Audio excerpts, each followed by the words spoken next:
They wrote it in the laws, ink still bleeds, treating women like soil, just planting seeds. She's gone, brain dead, not even awake, but the state's got a claim, gonna plant its stake. Say it's God's will, say it's life they protect, but they ain't the ones feeling pain or neglect. From Texas to Georgia, they set the trap, rights roll back while they smile and clap. Gilead's here, this is true. Hey mega fools, they'll come for you too. So I'm gonna jet, see you later. I'm not gonna be a baby incubator.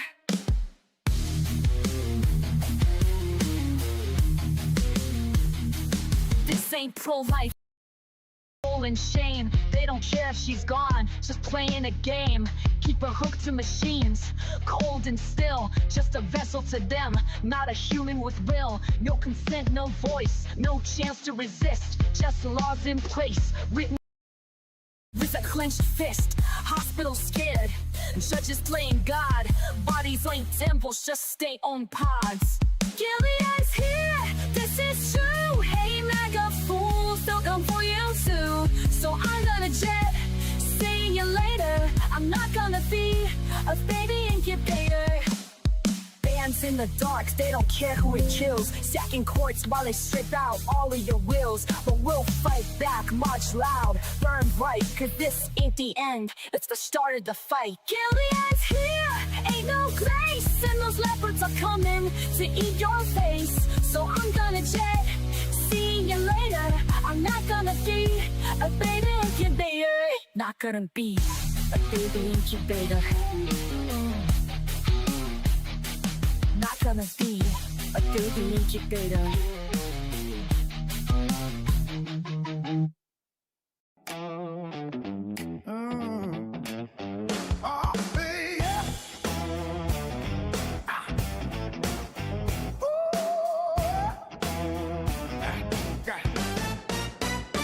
He said nobody who healthcare could be so complicated.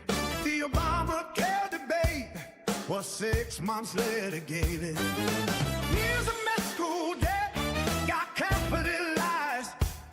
Insurance claim forms so high they nearly capsized. But he wouldn't know the frustration of trying to get prior authorization. Everybody knew, the whole world knew, the doctors, the lawyers, the CBO crew. Oh, 30,000 pages already reviewed. It wasn't a big secret, we knew.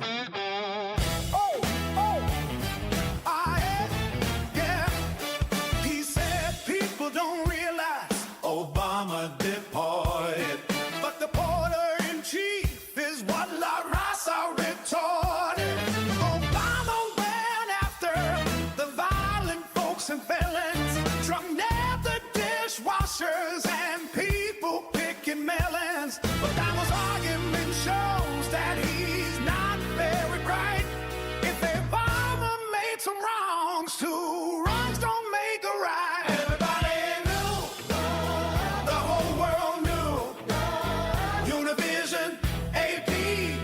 Fact-check crew, oh, acting all surprised that the sky is blue.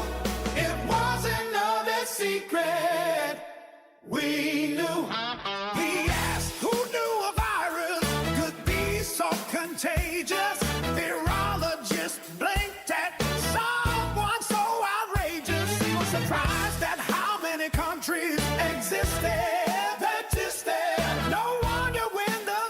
Spread, either one who missed it. Spread them out, slit red in every deadly hue.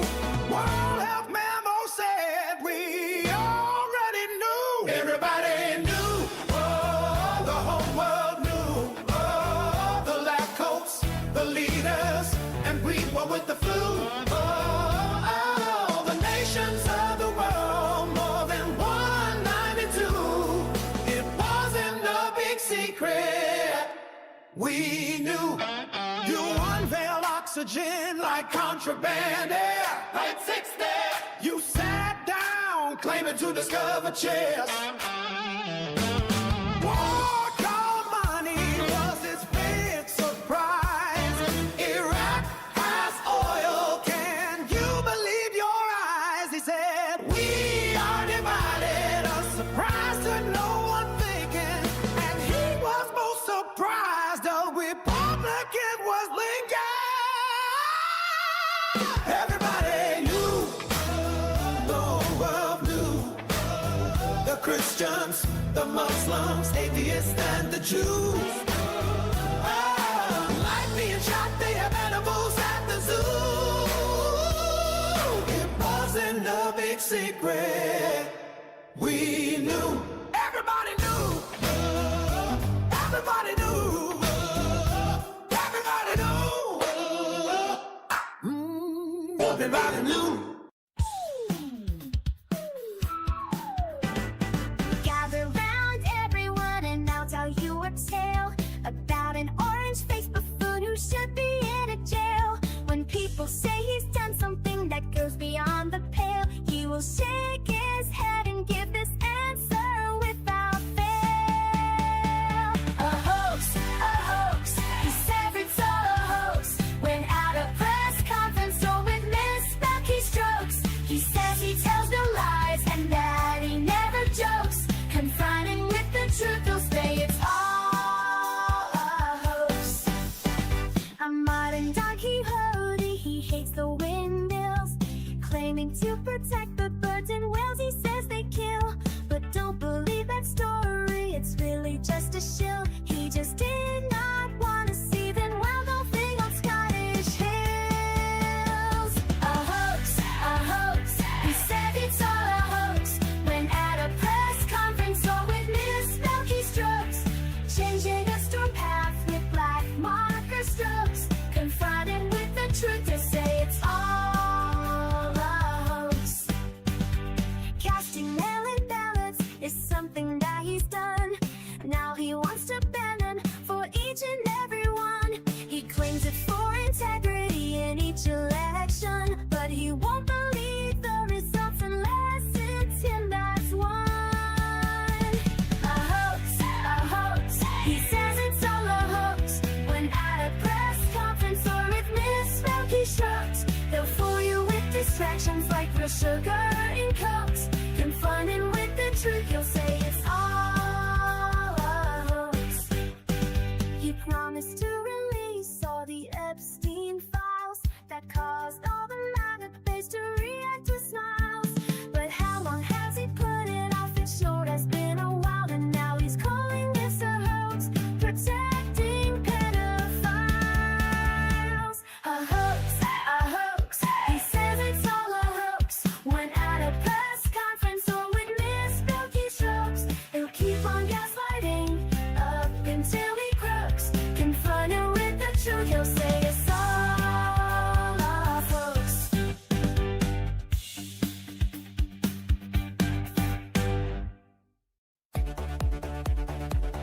Trump piled debt, trillions tall. Promised Mexico would fund that wall. Praised dictators, said they're strong. Had Joe done it, they'd say he's wrong. Had Biden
but not for peers. What they call treason, if chosen name, is patriotism when Donald's to blame. Had Biden done it, I don't flip. Had Biden done it, phone numbers would slip. Had Biden done it, bitch out no way. But Trump did it, so it must be okay.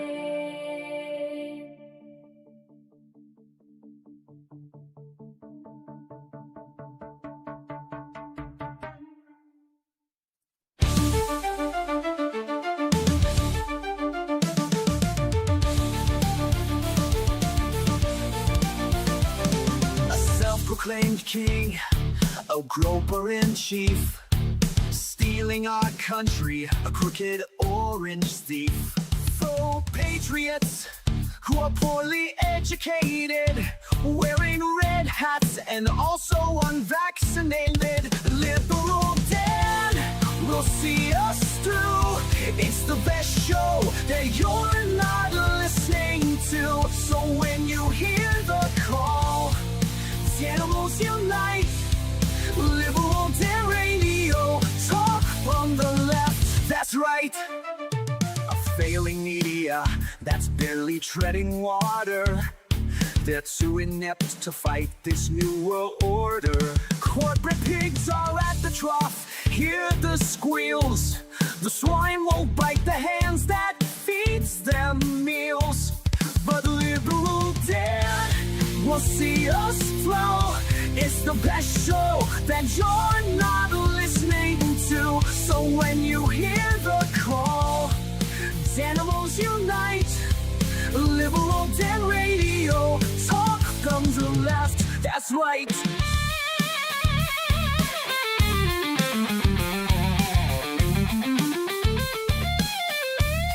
A leftist voice on air, exposing MAGA treason, breaking through their lies with facts, logic, and reason. Unmasking hypocrisy, the truth will be our guide. Call out their lies, justice is on our side. 'Cause liberal Dan will see us through. It's the best show that you're not listening to. So when you hear the call, animals unite, liberal Dan radio, talk on the left, that's right. Liberal Dan radio, talk from the left, that's right.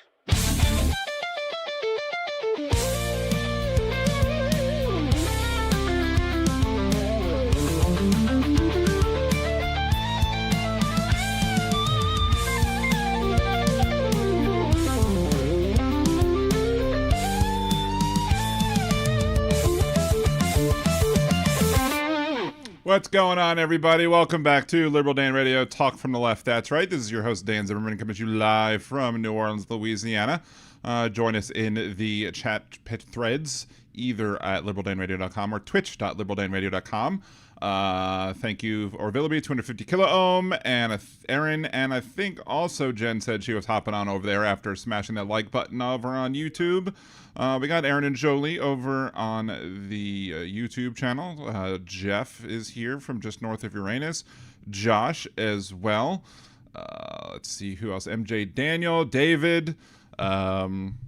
Somebody said that they got their Liberal Dan Radio hat. The Al Gore needs more rhythm hat. Where did that post go? So thank you for that. Once I oh, there we go. David got the Al Gore needs more rhythm hat. Thank you so much, David, for buying that. Appreciate the support. I forgot to open one of my windows. Hold on. There we go. I need my sound thing, because if I'm going to be saying hello to... It's not responding. Come on, let's go. Load the program. Why are you being silly? There we go. Oh, Alyosha's over in Twitch as well. Good to see you.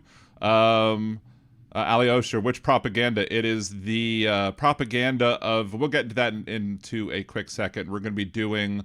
We'll talk about, I think, that second. I think we're going to cover the Taylor Farms thing first. So, but again, thank you, Ellie Osher. Hey, Jackie and Steve from across the pond. It's no Scottish, it's crap. Steve goes, technically I dropped aka his laptop, but I blame Biden. Can you imagine if Biden had actually dropped your laptop? Had Biden done it, MAGA would flip. Had Biden done it, whole numbers would flip. Had Biden done it, the screen fell play. But Trump did it, so it must be okay. Am I getting that whatchamacallit, predictable that you start doing the dancing emojis? All I have to say, can you imagine if, and then I'll just start responding. So I'm very thirsty today. I don't know. Probably going to finish my water before the first 15 minutes of me actually talking. So, let's see. I don't know if I've missed anybody in the hellos, but hello. Oh, it was a coincidence just trying to get you to say, okay, there you go. I did say hi. I said hello to Jen, but I think I might have gotten you before you actually got in. Simply because of the fact that, because I saw you say hello on YouTube, and I think I might have gotten you midstream. So, but don't cross the streams, because that could cause very bad things to happen, right? Anyway.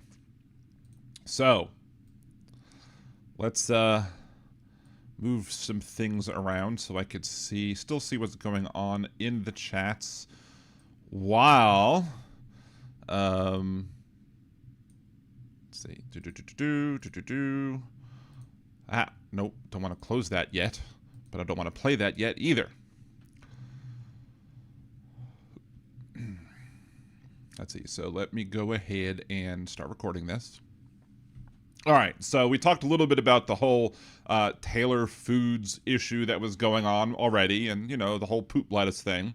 And I was thinking about it over the weekend simply because of the fact that I'm walking through my Costco, making my regular grocery trip, and there's just like a whole bunch of refrigerated Taylor Foods salad mixes, some other vegetables, and I was like, there ain't no way that I'm going to be buying anything from Taylor Foods right now. Not one bit. So I passed over those and went to buy other things. But before we actually go into more about Taylor Foods and the whole potential of corruption with the FDA and MAGA Inc. and all the other stuff, we need to talk about what the food traceability rule is, also called FSMA Section 204. And it was one of the biggest food safety reforms since the 2011 Food Safety Modernization Act. Goal of it was very simple. If there's food that's contaminated and it makes people sick, find it in hours instead of days or weeks. Seems reasonable, right? I mean, seems reasonable. So the rule would have required foodborne illnesses would have been 48 million Americans every year, about 128,000 hospitalizations and 3,000 deaths. And during many of the outbreaks, the investigators spent days or weeks trying to determine which farm or processing plant produced that contaminated food, because either the records were incomplete or they're inconsistent, or they didn't have the same format, so it wasn't easy to search. So the rule was designed to create a standardized paper trail across the food supply chain, right? So foods that are covered, it doesn't cover all of the foods, but it covered higher risk foods on the FDA's food traceability list, which includes leafy greens, tomatoes, cucumbers, peppers, herbs, fresh herbs at least, melons, nut butters. I think nut butters deserves a... Oh my. Soft cheeses, fresh cut fruits and vegetables, shell eggs, and some seafood and smoked fish.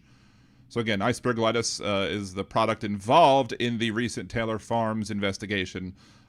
So this is what businesses would have to do under the proposed rule. Instead of knowing who they bought the food from and sold to, companies would need to record critical tracking events, otherwise known as CTEs, and associated key data elements, or KDEs, at every major step. So examples of the steps include harvest, cooling, packing, shipping, receiving, processing, and distribution.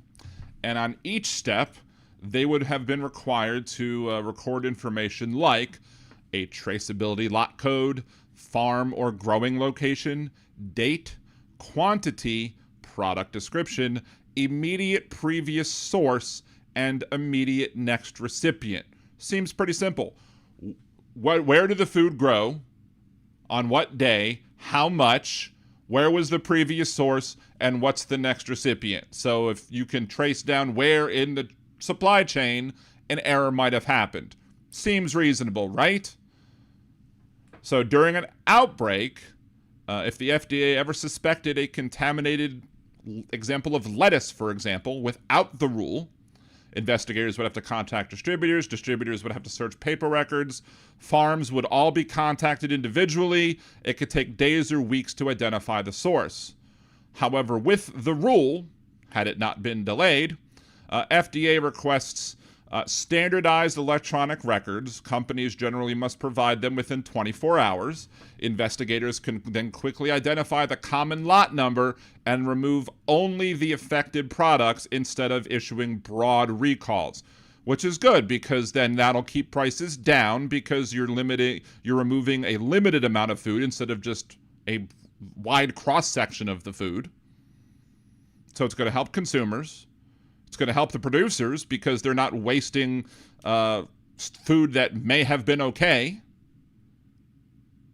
And it would have been generally good for everybody, except for the people who don't want to actually have to spend the money up front to actually implement the rules.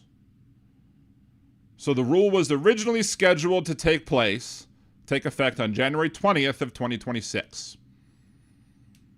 But on March 20th, 2025, the FDA announced that it would extend the compliance deadline by 30 months, moving it to July 2028. Supposedly because businesses needed more time to coordinate their record-keeping systems across the supply chain and emphasize it was delaying implementation and not the rule. What if you delay implementation, then you're delaying the rule. Critics of this have said things like, oh, compliance costs might increase. Okay, so if it costs money to, comply with the new rules, but yet you don't have to throw away as much product if they catch something in your, supply chain, then it should, over the long term, save money. What was it? Keynes said in the long term, everyone's dead. And so that's how I view many corporate decisions, is corporate decisions are often made for short-term profits. They want profits in the short term because they don't give a crap about the long term because they have their golden parachutes. So the compliance costs would include new software and record-keeping systems. Oh, no. It would create additional administrative work. Oh, no. God forbid somebody have administrative work that they have to do to prevent people from getting sick and or dying. But again, corporations and corporatists put the lives of people ahead of, or behind profit. Good moral people say, okay, well, let's allow people to make a profit, but only if they're safe. Only if they're not getting people sick. Only if they're not killing people. And it's saying that it would be especially difficult for small producers with limited resources to be able to implement such things. Well, at which point, you could either say, okay, well, here's a system. Let's say I was a software company and I knew that there was going to be a need for all of these types of information. Well, I would create a software company. I would create the databases and the code and everything to enable any sort of farm to come in. And then the amount of money that you would be charged would be the amount of money that, of how much of the system you use. So if you're a small farm, smaller amount. Large farm, larger amount. All the costs would be on me to develop it, but then I would get that money back, hypothetically, by getting the farms to buy in and pay for my services to make it easier for them. So all they have to do is type information into the system, into their own portal, and then everybody gets to be covered. I mean, doesn't take a brain surgeon or someone with a computer science degree to figure that out. But again, corporations will often make excuses as to why they can't do things because they want to put profit ahead of the lives of people. So let's go back and look at the timeline. So March 20th, again, 2025, the FDA announced it would delay implementation of the food traceability rule by 30 months, pushing back regulation requirements that it would have required a much more detailed record keeping for certain high-risk foods. And again, the rule would have allowed investigators to identify contaminated foods and their sources much more quickly and much more efficiently, and only removing a smaller portion of that food because you're able to pinpoint exactly where it's from. But, you know, if you don't have a rule and you can't see what's going on, it must not exist, right? If someone can't see it, it must not exist. That also includes the Epstein list in administration run by narcissists. If Trump can't see it, it must not exist. Big Hook says corporations fuck over everybody. Yes, they do, and welcome, Big Hook. Thank you. March 26th, 6 days later, Taylor Fresh Foods, Inc. donated $1 million to MAGA, Inc., a primary pro-Trump super PAC. The donation came 6 days, obviously, since you can do math, after the FDA announced the traceability rule delay. Was there quid pro quo, or is this a coincidence? Obviously, there's no evidence currently that shows that it was a pro quo or that there was a causal effect instead of just a correlative relationship. But with Donald Trump's pay-to-play, scratch my back, I scratch yours type of mentality, where he only wants to help people who are going to help him, it makes me very suspicious, to say the least, that the timing here, you know, isn't just a coinky-dink. So again, the public FEC filings do document that contribution. From 2025 to 2026, Taylor Farms then increased and expanded its Washington lobbying efforts. Why is that? And then the company hired former White House Trump official Trent Morse as part of its government affairs operation, strengthening its connections in Washington. So maybe there's a reason why they give MAGA Inc. a bunch of money and then they hire a former White House official to be able to go lobby the people in the White House, specifically maybe in the FDA. I mean, it seems reasonable. You know, horrible, but still reasonable.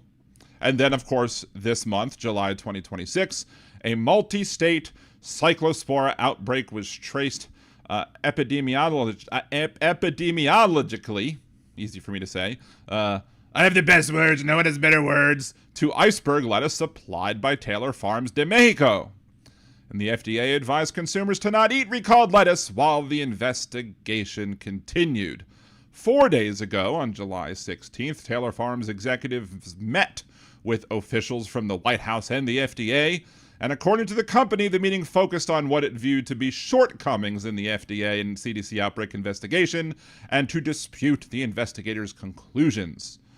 And then on July 17th, Taylor Farms issued a voluntary recall of the iceberg lettuce grown in central Mexico that was associated with the outbreak. So if the FDA and CDC are wrong, then why are you voluntarily recalling your iceberg lettuce?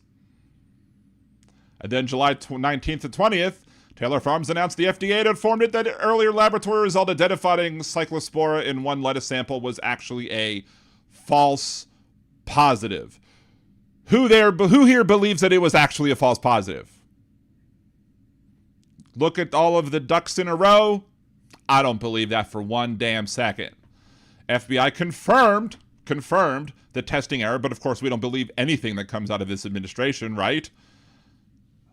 And that the recall and outbreak investigation remains supported by strong epidemiological evidence, meaning that the false positive test does not eliminate Taylor Farms lettuce as a suspected source of illnesses. But why they'd admit it was a false positive. Right? So according to the FDA's own website, so again, on July 17th, 2026, Taylor Farms de Mexico announced that they are voluntarily removing all iceberg lettuce sourced from central Mexico from the U.S. market. July 17th, Taylor Farms initiated the recall, which includes market-side brand product available at Walmart, described as iceberg salad and shredded lettuce, with best used and used by dates of 7/18/83 and July 18th to August 3rd, respectively. Other recalled products were distributed to food service customers, and a complete list of those are available on the recall notice. Cyclospora, people who are infected with that get diarrhea, frequent bowel movements. Other common symptoms include loss of appetite, weight loss, stomach cramps, bloating, increased gas, nausea, fatigue, vomiting, body aches, headaches, and fever. May be noted, some people who are infected with Cyclospora do not have any symptoms. If not treated, the illness can lead to dehydration and severe complications that require higher levels of care. The stores that are affected, Taylor Fresh Foods distributed iceberg products in Alabama, Arkansas, Connecticut, Florida, Georgia, Iowa, Illinois, Indiana, Kansas, Kentucky, Louisiana, Massachusetts, Maryland, Michigan, Missouri, Mississippi, North Carolina, New Hampshire, New Jersey, Ohio, Oklahoma, Pennsylvania, South Carolina, Tennessee, Texas, Virginia, and Wisconsin. I don't have the Oklahoma thing, do I? Damn it, I'm missing my Oklahoma sound. Any Taco Bell locations received recalled iceberg lettuce includes at least Indiana, Kentucky, Michigan, and Ohio, and West Virginia. However, Taco Bell has indicated they are no longer using the iceberg lettuce from Taylor Farms de Mexico as of July 17th. Now, going in backwards order, on July 16th, the FDA and CDC, in collaboration with state and local partners, are investigating a multi-state outbreak of Cyclospora illnesses linked to shredded iceberg lettuce served at Taco Bell. Illnesses in the outbreak are a subset of the Cyclospora illnesses identified nationwide. And they announced all that. And the FDA is aware that case counts in this advisory may not match what is being reported by individual states. States' data may include both probable and confirmed cases, while CDC and FDA only include confirmed cases. Of course, July 18th, or July 19th, or yesterday, FDA is providing an update regarding the sample of lettuce supplied by Taylor Farms de Mexico, which was reported positive on July 18th, 2026. Due to the complexity and detection of Cyclospora, FDA laboratory experts re-reviewed the sample results and have concluded that the finding does not represent true amplification and should be considered a false positive. So, not that it is a false positive, but that it should be considered a false positive. Is that kind of like how they went from nobody has crossed illegally into the country to nobody has been released into the country who crossed illegally? Information about the sample has been removed from the July 18th update. FDA has notified Taylor Farms and continues working with the firm to ensure product implicated in this outbreak has been removed from the market. FDA and state partners continue to collect and analyze product samples. As of July 19th, 2026, there are no confirmed positive sample results for product testing for Cyclospora. Again, I don't believe that one absolute freaking bit. So, do you buy the bullshit that's being said by the Taylor Foods and by the FDA? Do you believe that it's all just a coinky-dink, that within a week there was a donation made after to MAGA Inc. after FDA decided to delay the implementation of the new reporting requirements? Is that just a coinky-dink, or do you believe that there's some causal relationship there? Huh? Say Big Hug says disenfranchisement and government regulatory agencies has been a Republican wet dream forever. Republicans who put the safety of their constituents at risk for lobbyist money. Exactly. Josh C's new sci-fi movie, Total Lettuce Recall.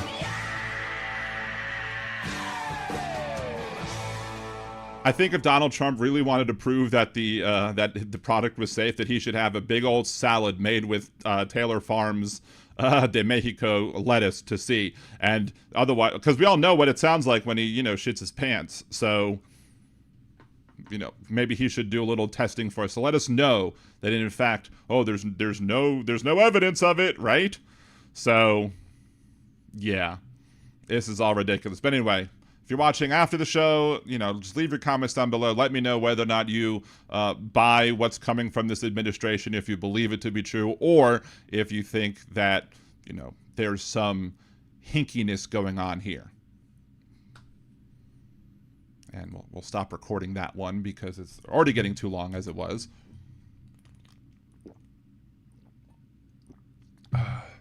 Atrocious at every game. Imagine if Biden were such of a fuck up as Trump and was also Jeffrey Epstein's wingman for a quarter of a century. I don't know. Are you trying to get me to play something? Had Biden done it, MAGA would flip. Had Biden done it, whole numbers would flip. Had Biden done it, the screen fell play. But Trump did it, so it must be okay. I needed to include one more thing because I was going to talk about one thing else and I completely forgot about it until Kathy over in the Twitch chat brought it up. Says, I've seen false positive for Listeria and Salmonella at the fault of the testing lab. It can happen, but this seems shady. Well, let's talk about other companies, because we've talked about how companies have, been problematic and then they will put profit ahead of people's lives.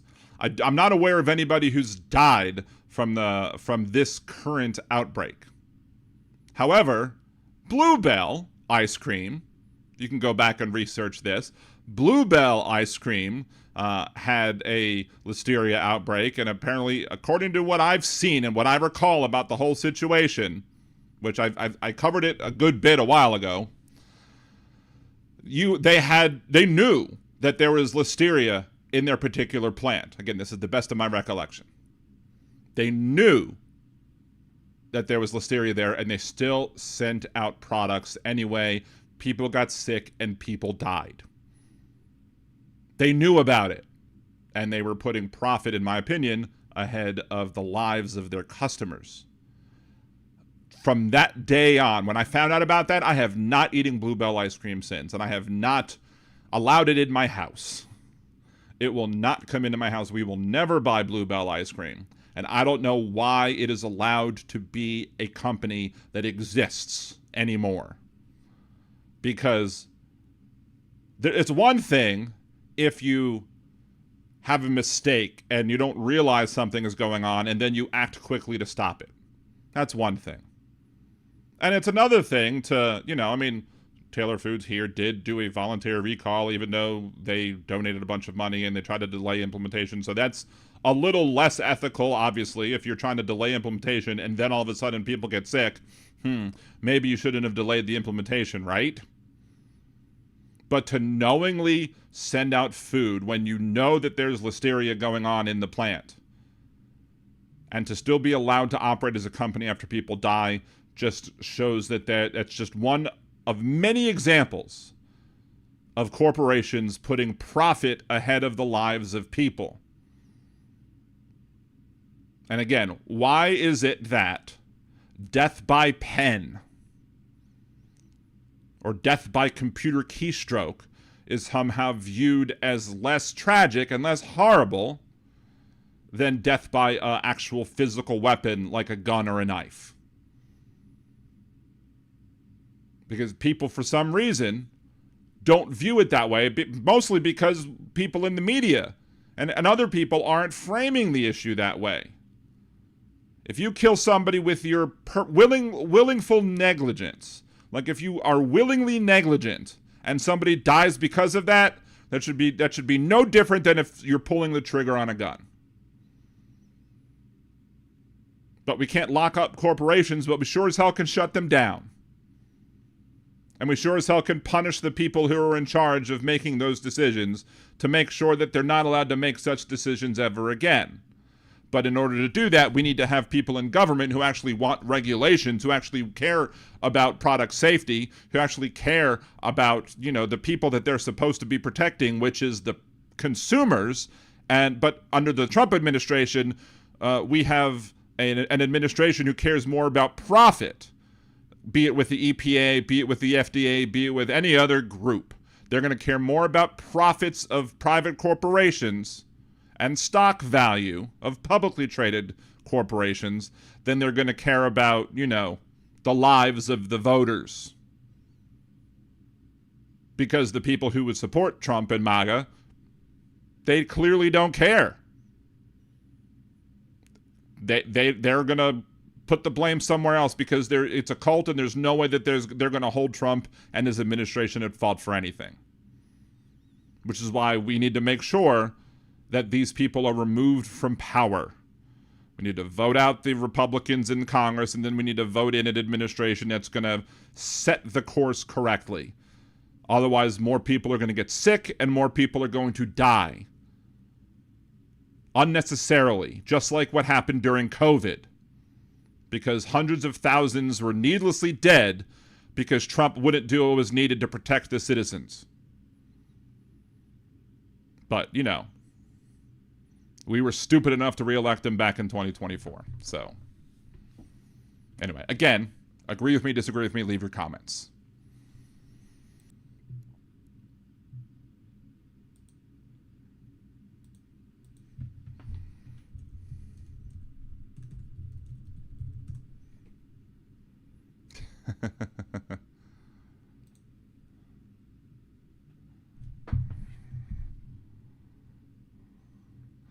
Lord have mercy. Hold on. I hit the wrong button.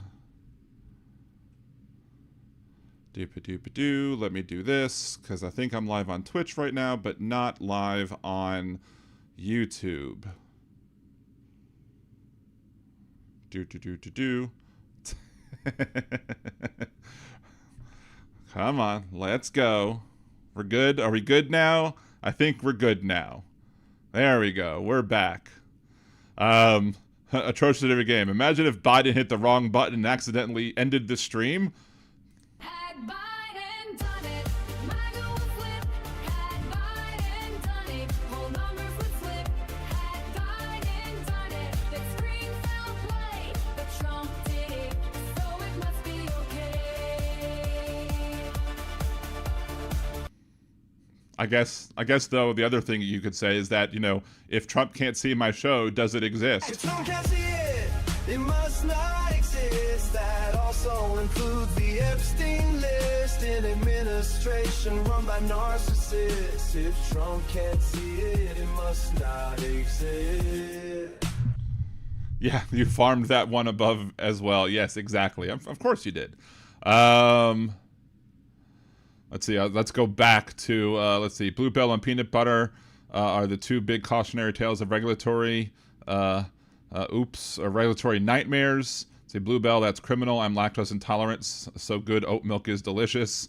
Yeah, if you don't test, we won't have more cases. Trump, exactly. Again, me and Atrocious at Every Game are in the same wavelength on many different things. So, Frank Solar goes, nice tune. The tune is available on Spotify and on YouTube. If you go want to check that out, there's the video on YouTube, and the Resist playlist for Liberal Dan Radio includes that and several other of Liberal Dan Radio additional original music, I should say. Fixed it before we blamed the derp state. Yes, the derp state indeed. So, David goes, just about as fun as House Sparks glitches. Well, at least I know I'm in good company, right? So, let's see. Mad Mac, poor people learning English would have difficult time with this one. Is it Dare Bear or Dear Beer? In fact, it's Dear Bear. Yeah, English is a dumb language. English is absolutely a dumb language. Let's see.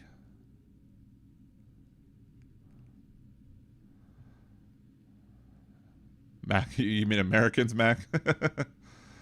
Say Mad Mac. Now, if Biden did it stuck in my bloody head again, all different times of the day, it'll just pop into my brain.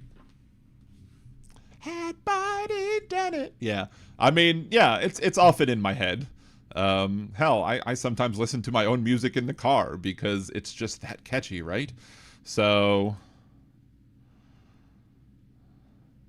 anyway, let's go back to, now that need to make sure. I think I'm surprised. I think that's the first time with OBS that I've actually hit the wrong button. All right, I've been getting more into recording longer bits again. I don't know why. I mean, it's the shorter bits that get me more traction, but, you know. Anyway, let's go ahead and Before we talk about the whole other thing I said I was going to talk about next, I think we're going to talk about the Paramount Time Warner merger, because that's been put on hold today. So July 24th to August 2025, Skydance agreed to acquire Paramount Global. The merger closed in August 2025, creating Paramount Skydance, of course, led by David Ellison, Trump's buddy dude, who's been to blame for much of the CBS issues that have been going on. Early 2026, Paramount Skydance announced plans to acquire Warner Brothers Discovery in a deal that would either be valued at either $81 billion or $111 billion, depending on the valuation method used. The combined company would own CBS, Paramount, Warner Brothers, HBO, CNN, Discovery, DC Studios, and numerous cable channels and streaming assets, which, I mean, like, some of those channels like CBS Sports and like CBS News and CBS this and like a whole bunch of other stuff. There's other companies in there as well. I don't have the whole list in front of me. The merger cleared review by the Trump administration's Department of Justice and several foreign regulators, although there's some international reviews that are still ongoing. But of course, Trump's Department of Justice was going to say, okay, why wouldn't it? But in July, this month, a coalition of 12 states, led by California Attorney General Rob Bonta, sued to block the merger under federal antitrust laws. The states argued the merger would reduce competition in movie distribution, concentrate too much power in cable television, lead to higher prices for consumers, reduce creative output and consumer choice, harm workers through layoffs via consolidation, and give the company roughly 1/4 to 1/3 of key entertainment markets. Paramount has responded, saying that the merger is necessary to compete against technology and streaming giants such as Netflix, Amazon, Apple, and YouTube, and says the states are defining the market too narrowly. Now, of course, we have the lower courts who are probably going to agree with the states, and then we'll have to see as it goes up through the courts as to whether or not this Supreme Court, the activist conservative Supreme Court, decides if Paramount's response is more valid than the state's arguments against it. But again, Judge Araceli Martinez Olguin granted the state's request for a temporary restraining order for 2 weeks. This prevents Paramount and Warner Brothers Discovery from closing the merger for at least 2 weeks until August 3rd, while the court considers whether to issue a longer preliminary injunction. The judge concluded the states had raised sufficiently serious antitrust questions, and that allowing the merger to close immediately would cause irreversible changes, including integration of operations, layoffs, and the sharing of competitively sensitive information, which makes sense. If you require them to stay separate, then guess what? They're going to stay separate, or they'll have each other's data, and oops. So yeah, you clearly have to do a TRO. August 3rd hearing will determine whether the merger remains blocked for the duration of the antitrust lawsuit, which could take months to resolve. Of course, if you're going to maintain the TRO, or if you're going to allow the lawsuit to continue, there should clearly be a TRO, right? The companies wanted the merger before the end of July.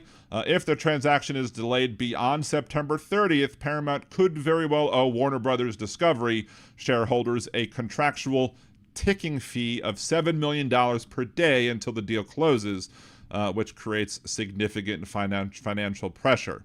Of course, if I was going to word a merger like this, I would, what lawyers would word a merger in such a way that would say, hey, if for some reason a court says that we can't merge and puts a restraining order on us merging, then as long as the restraining order is in effect, it should push back that stipulation the same number of weeks. Why wouldn't a lawyer put that in there? I don't know. Or why wouldn't they agree to that? I don't know. But it seems to make sense that if you're going to get delayed from the courts, that shouldn't be held against you. But again, two multi-billion-dollar companies, I really don't care. I really don't care what happens to them. Boo-hoo. There's much more things to be important about, except for the fact that we need to make sure that, the overall market isn't harmed by the corporate greed. And the only reason that they're coming together is because of corporate greed. They want to be able to consolidate operations to make things more efficient, but that doesn't mean that they're going to lower costs on us. They're still going to raise costs because they'll have less options. So they'll be able to charge you more because where are you going to go, right? So, and again, this is not a final decision blocking the merger. It's a temporary pause that preserves the status quo until the court decides if the state's antitrust challenge is strong enough to justify blocking the merger during the litigation, which I think it should be, considering the fact that they already said that they've raised enough points to put it into place in the first place. Now, there are some people who are saying that that there is a possibility that maybe if they spun off CNN to a separate entity, that might make the deal more attractive and might make it clear a hurdle.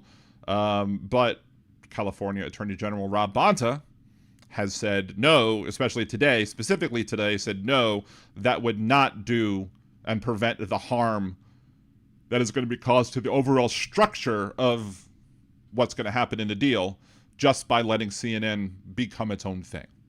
So it's been attributed to people on his side, but since he's leading it and he's saying no, I can't imagine and that's going to be an argument that would be made in open court, right? So anyway, just more corporate greed that's going on. And of course, David Ellison, who is the Paramount Skydance CEO, previously discussed making significant editorial changes at CNN if the acquisition were approved.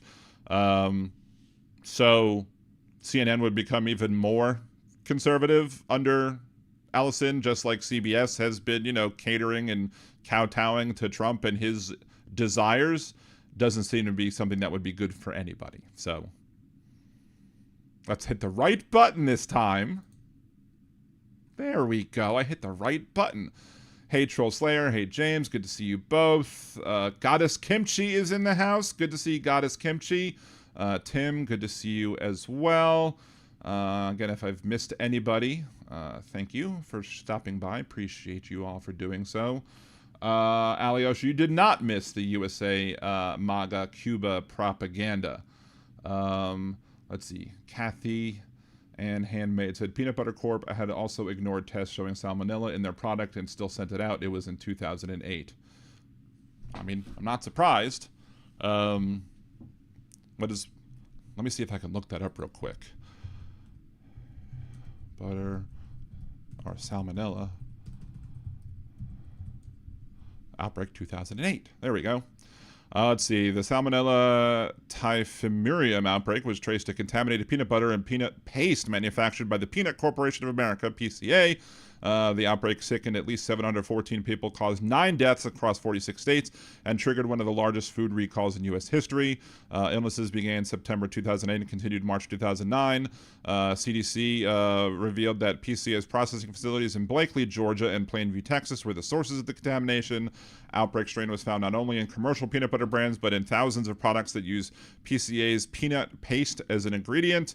Because PCA supplied bulk ingredients to hundreds of other companies. The recall ultimately included 3,900 different products, included King Nut and Parnell's Pride brand peanut butter, Austin and Keebler brand peanut butter crackers, Famous Amos cookies, peanut butter crackers and snack packets distributed on airlines, pet foods, and dog biscuits. The outbreak led to the immediate downfall of Peanut Corporation of America, which ceased operations and filed for Chapter 7 bankruptcy in February 2009, following investigations that revealed PCA executives knowingly shipped products tainted with salmonella. Of course, so the Peanut Corporation's gone, but Bluebell still makes ice cream. Bluebell puts the cunt and have a Bluebell Country Day.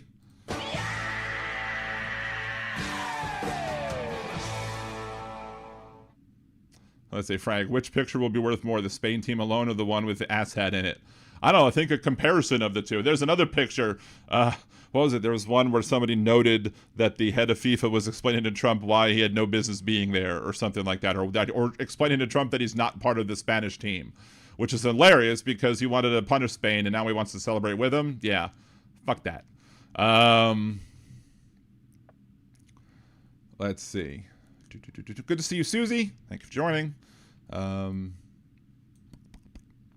Let's plop this down as well. All right. Let's bring this separate here. And so let's pop this over here.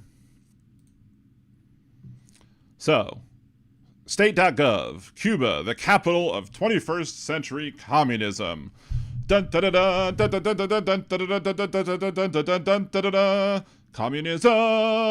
communism, communism. Right? I mean, that should be it. Cuba's assault on the United States was never a quarrel over economic policy or sovereignty or even ownership of a particular territory. It was a revolution against Western civilization itself. That sounds very much like the white supremacist folks and how Western civilization always means white civilization. Just remember that. Whenever it says Western civilization by these ass cats, these ass clowns, Western civilization means white civilization. Just keep that in mind. Now look, as they waged in part via the novel and insidious method of persuading the children of the West to turn against their own inheritance. Again, their own inheritance seems it's another kind of dog whistle that these racist asshats use. Now, I'm going to be clear with this. This has, we're on page 41 now, or whatever, over 90 pages. I'm not going over 90 pages of this propaganda bullshit because it's propaganda bullshit. Now, maybe at some point I might do a more concise video that actually goes over like more bits and pieces about it. But no. Table of contents, the revolutionary state, birth of a new left. Oh no, the new left. Exporting revolution and espionage empire. Revolutionary tourism. Ooh, scary. Racial revolution. Front groups and fellow travelers. Anti-American international. And the conclusion of this. So we are not necessarily going to be looking at all of the stuff that we're going to find out skipping chapter 1. Fidel Castro, in a letter to his aide, Celia Sanchez, in 1958, I swore to myself that the Americans were going to pay dearly for what they were doing. When the war is over, a much wider and bigger war will begin for me, the war that I'm going to launch against them. I'm saying to myself that this is my true destiny. Dun, dun, dun. So, again, and then they started back in the late 50s, the left's alienation from the Soviets in 56. And you just kind of scroll down to 19, and so they're covering a whole bunch of stuff in here that history in the classical old left view was the story of class struggle. The proletariat was a universal class, raceless and nationless, at least in principle. The Cuba regime, in contrast, claimed to be speaking for colonized people of Asia, Africa, and Latin America, and crucially, their supposed domestic counterparts inside Western countries. So, again, but there's a reason why. Because, like, the Marxism or whatever that was coming to place in lily white Russia and Western and Eastern Europe, that communism was mostly white people. So clearly you're going to have a proletariat, the working class, and the class struggle, is not going to deal with racial issues. But when you get over into, the new world, aka the Americas, and you get into the Asian areas, you get into the places that have been colonized, then yes, those people that have been affected by colonization are going to include said colonization into their ideas as to how to deal with, issues dealing with the proletariat or whatever. Like, it makes sense that a mostly white revolution is not going to consider race. But when you see, the issues that take place where race comes into play, they're going to take it into play. So we're going to scroll down a little more. Exporting revolution. So they wanted to export revolution, as opposed to exporting, colonialism. Because it's okay for white people to go ahead and, colonized place, but, you know, when the people want to fight back against the colonization, oh no, terrible, horrible people, you know, uplifting and overturning power structures, what a terrible thing, right? Let's talk about the Sandinistas, Puerto Rico, again, you know, we're not reading all of this propaganda crap right now. I think we wanted to head down to, there might have been something before page 41. So that's why I'm kind of glancing over it quickly, because as I was a little bit scrolling earlier, I did see one that popped out. Say, revolutionary tourism. Ooh, scary. Unnamed State Department official in 1970. Name any disturbance in the United States on campus in the streets, and I'll name you the leaders of who have been to Cuba. So apparently going to Cuba makes you a terrible person. And let's see this. Because here's where it starts getting interesting. Here's where they start bringing up and dragging up not just the old Red Scare stuff, like, we won't fight another rich man's war. So terrible of an idea that they don't want to fight for rich people, that they want to fight for, you know, things that are worthy fighting for. But here, in 1995, Barack Obama launched his first ever run for political office in the living room of Dorn and her husband, Bill Ayers, another co-founder of Weather Underground, who would go on to become professor of education at the University of Illinois of Chicago. So they're bringing back up Barack Obama and the Weather Underground and all that other bullshit that they tried to bring back up during Obama's runs in, 2008 and 2012. And the rules for radicals. And the only people who I know of that can cite the rules for radicals are conservatives, because they actually follow those rules. They actually do what the rules for radicals says. I might be aware of a few of them, but I'm not the one who studies that. It's the conservatives who study that and use it and then make the accusation that it's the Democrats that are doing it. It's the liberals and the left that are doing it, because every conservative accusation is a confession. So we gonna keep on scrolling. Racial revolution. Ooh, scary. They don't like when, the people who aren't white get, all riled up and actually fight back. It was the white folks that enslaved black Americans. They don't like it when they fight back. So let's scroll on. Let's see. Angela Davis, one of the premier examples of the revolutionary left and Cuba's transition into the liberal mainstream. So again, not only is it just the revolutionary left, but now it's the liberal mainstream. Of course, these are the same people that called Joe Biden a socialist. And Joe Biden is no socialist. And they called Obama a socialist. Barack Obama is no socialist. In fact, when I talk to friends who are socialists and they heard that Obama was being called a socialist, their response was, I wish. So, yeah, no. But again, the reason why they can't view the difference between a centrist Democrat and a progressive leftist, who is not even registered to the Democratic Party, is because they are so far to the right that they can't differentiate whatever difference might exist.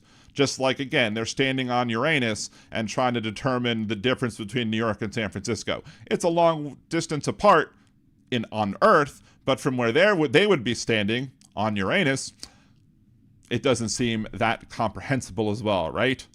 Let's see, black nationalism in Havana. But, white nationalism is okay, according to the conservatives, but black nationalism and black power ideology, Cuba played a foundational role in the formation of black power. Well, I mean, when black people don't have power, they want power. So they're going to try and take power. Now, if you have the people like, Martin Luther King, who tries not to be revolutionary about it, and then they go ahead and they murder Dr. King, what do you expect? And I know there's some overlap there. See, there was another Third World Alliance, Stokely Carmichael in Washington in 1970. Black power was more than just a slogan. It was a declaration of a fundamental break from the dominant integrationist theory of change associated with Dr. Martin Luther King Jr. and mainstream civil rights movement. Again, because the mainstream civil rights movement wasn't working fast enough. And it was not causing enough change, so they needed more. But even Dr. King, one of the most forgotten statements by Dr. King that conservatives often ignore is that the riot is the voice of the unheard.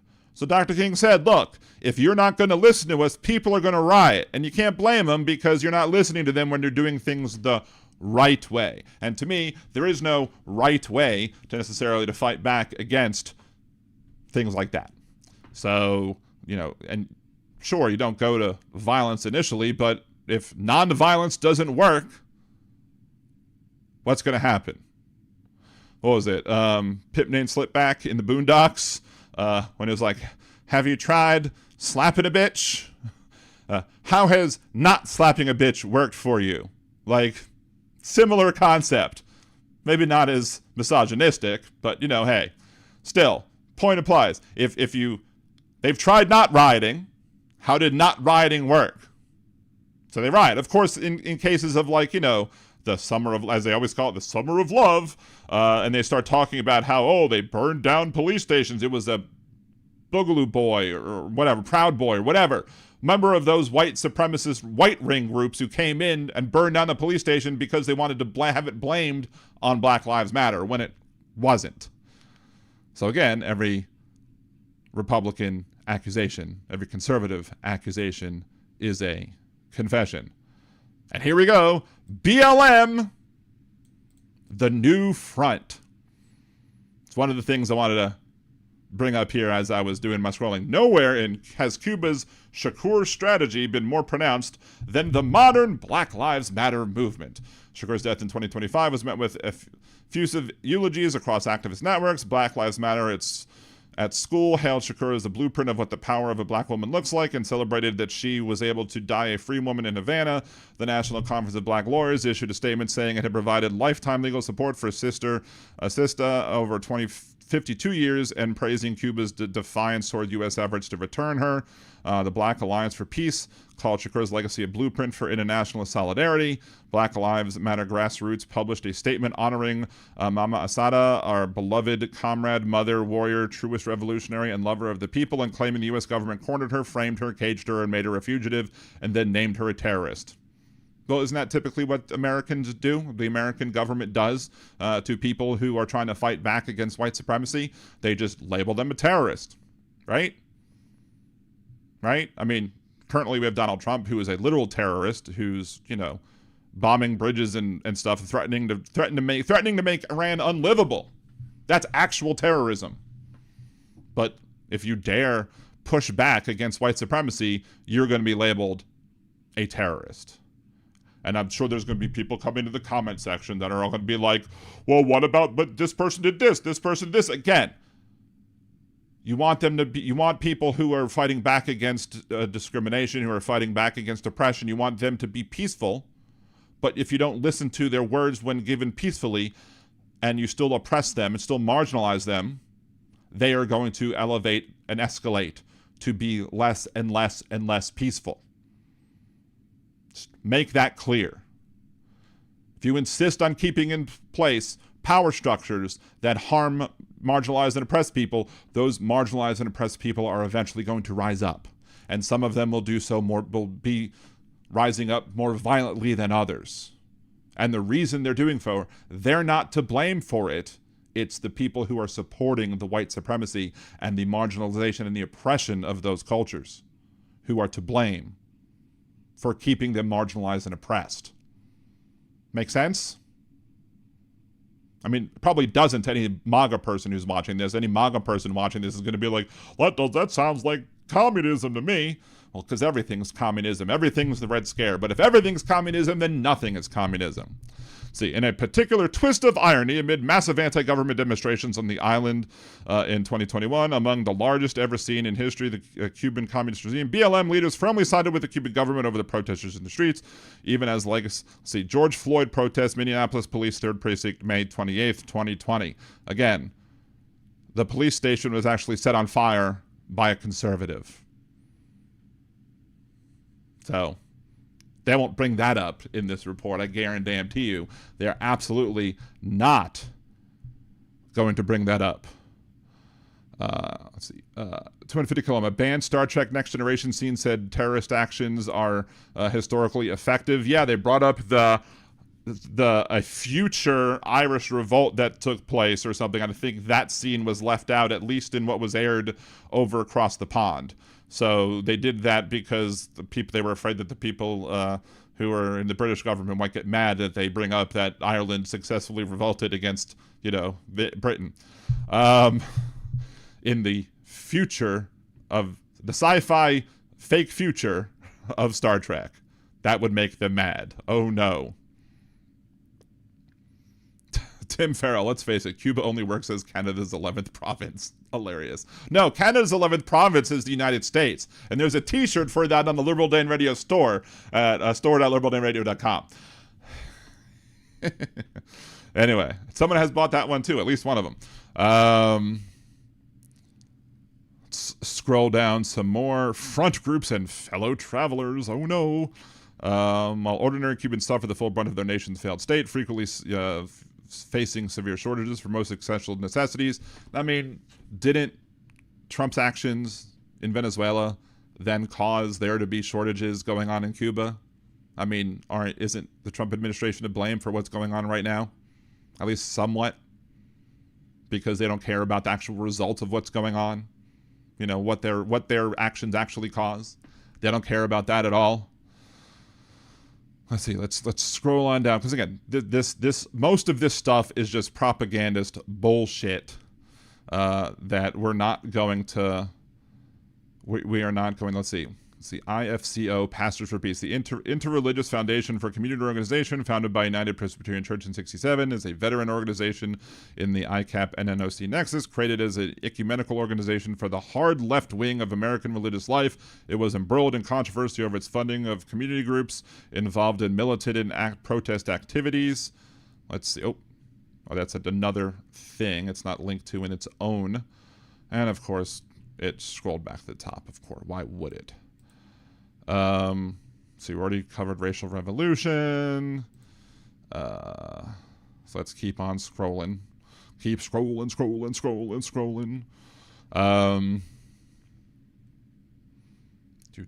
I know there's one other thing that stood out to me greatly before I that I wanted to make sure to cover, but I also wanted to make sure to go back. I had to bring up Obama and Bill Ayers. And of course, here he is. Here's another one. Code Pink. Women for Peace was co-founded in November 2002 by Medea Benjamin, born Susan Benjamin, 1952, Jody Evans, Diane Wilson, and others as a protest arm of organized opposition to the looming Iraq War. From its inception, Code Pink occupied a position on the Cuba-aligned left. The Cuba-aligned left. Again, that's what they're going to do with this. If you're on the left, you're the Cuban-aligned left. So therefore, you are supporting communism. Therefore, that's why we've seen the shift recently for that Donald Trump is starting to talk about communists, because they're bringing back McCarthyism and the Red Scare. So if you're part of the Cuban-aligned left, members traveled regularly to Havana. The group endorsed the Free Cuban 5 campaign to release the key WASP network spies throughout the 2000s. Benjamin had lived in Cuba from 79 to 83 under the regime's auspices. She previously co-founded the group Global Exchange in San Francisco, along with her then husband and other activists. Reality tours took American travelers to Cuba, Venezuela, Iran, Nicaragua, Bolivia, and other alternative destinations to what amounted to state-arranged ideological junkets. And here's a picture of Code Pink. End Islamophobia, stop Sessions. Refugees welcome. Support civil rights, stop Sessions. Immigrants welcome. What horrible messages to send. It's so bad that they don't want, civil rights violations. It's so sad that they don't want Islamophobia. It's so bad that they want to, welcome refugees and immigrants. Boo-hoo. That's because, again, this is white nationalism. Again, as we said, Western, when they bring up Western culture, they mean white culture. When they mean the Western world, they mean the white world. That's what they talk about when talking about these sort of things. see. Since 2017, 20% of Code Pink's funding has come from groups connecting to Singham. When Code Pink's foreign links are not confined to Cuba, the group's brazen and overt propagandizing on behalf of several hostile regimes illustrates the extent to which domestic American anti-imperialist and third worldist organizations serve as natural and often willing vectors for subversive foreign influence. Ooh, subversive. Democratic Socialist of America. Oh no! The DSA serves as a particularly potent illustration of the ideological victory of Cuba's effort to position itself as the spiritual capital of the third worldist radicalism. The DSA was not founded as a Cuban intelligence or influence front. It was born in 1982 to a fusion of socialist organizations and movements from the old left and the new left, including veterans of CPUSA and SDS. Today, it maintains a fierce, almost religious commitment to the cause of the Cuban regime, not because the group is not because the group is controlled by Cuban agents per se, but because that commitment is now simply the de facto policy and orthodoxy on the American far left. And of course, anybody is the American far left if you're on the left. That's just, the way that the Overton window moves, anybody that's on the left is the far left, especially according to Trump and his ilk. It's like, because Mamdani is a democratic socialist. Oh no, he's a democratic socialist, so therefore he must be terrible, horrible. Even though, the, whatchamacallit, the Knicks never won during Giuliani's term, did they? In 1982, the Democratic Socialists of America was created as a merger of Democratic Socialist Organizing Committee and the New American Movement. Let's see. Supposed ties to the Cuban regime. Blah,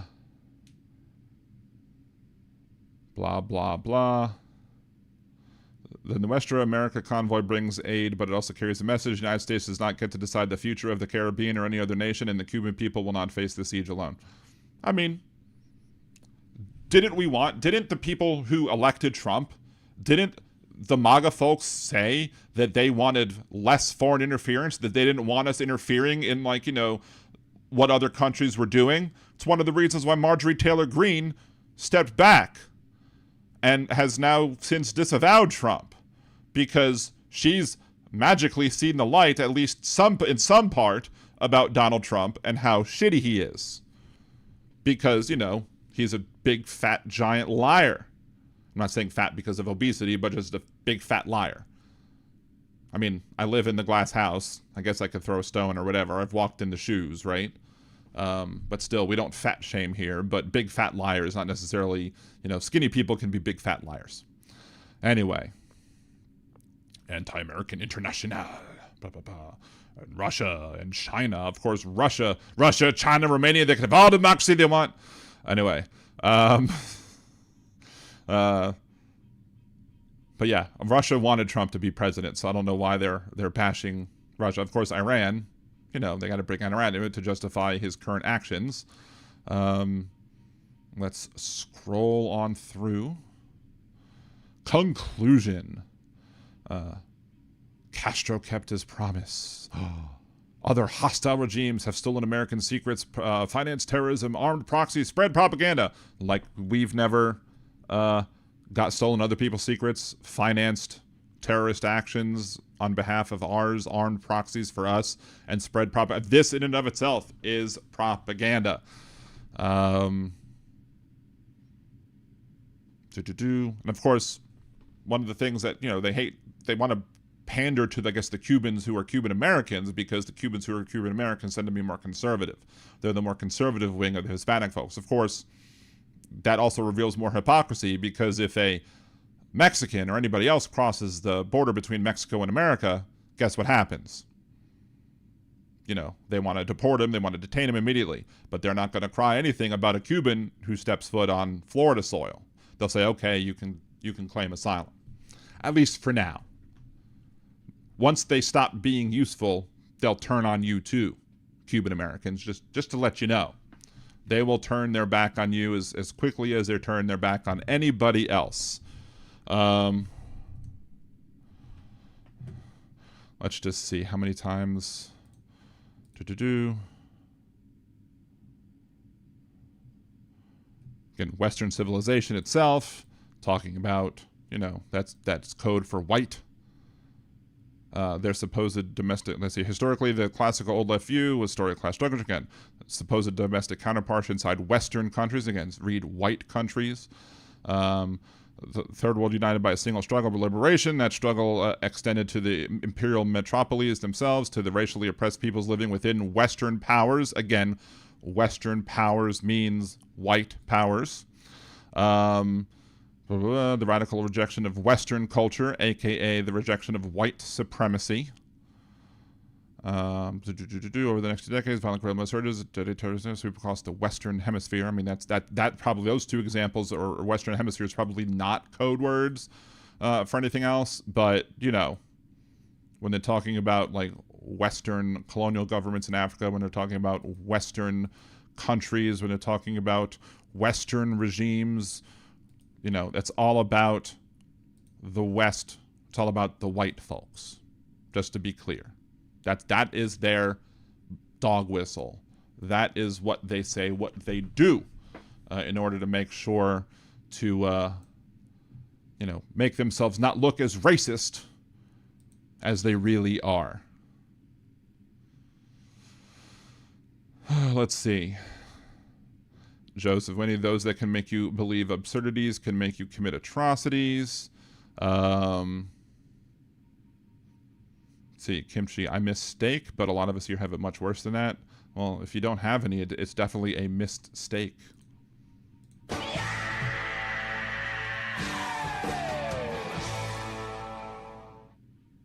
Yeah, anyway, so this is the this is little preview, at least, of the whole thing with, you know, the Cuba propaganda document. Just like I have something right here.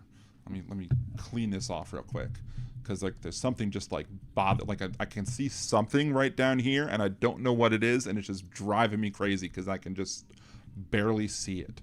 So anyway, so this is just a little taste of the propaganda document that I guarantee you is going to be used as one of many tools that they're going to be trying to use to implement to try and push fascism, to try and, you know, tackle the left and try and label everybody on the left as communist. So when you see it happen, just remember one of the places where you saw it first was here in Liberal Dan Radio. Talk from the left, that's right.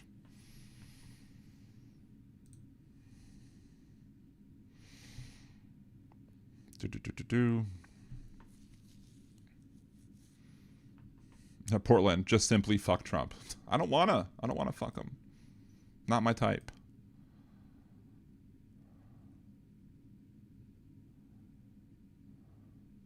So Alyosha goes, no AI search or scan and condensed information. At least not for this. Again, I really wouldn't want to feed AI that propaganda. That just would make it worse, right? If you feed AI the propaganda, maybe it'll start learning the propaganda and start believing the propaganda. We don't want artificial intelligence believing that bullshit. I mean, I'm sure somebody else has put it in there anyway, but definitely don't want to help it along with that, right? I mean, look, I'm not anti-AI as some are. I'm anti-corporate as it pertains to the corporate AI and how they're doing it, but I also don't think we should be, you know, don't hate the player, hate the game, so to speak, right? 250 kilo ohm. I might buy that one, 11th province. I welcome you. Thank you. If you do, thank you very much in advance. See, Texas Paul, Big Hook says, was saying everything is going to collapse, including the housing market. This stupid deportation is getting rid of all the workers capable of building the new housing required. I mean, there's that. And then, of course, the housing speculators, if for some reason they get rid of stuff and then there's a housing surplus, you know, the market might crash. Who knows? So, foreclosures are up 23%. Not surprising.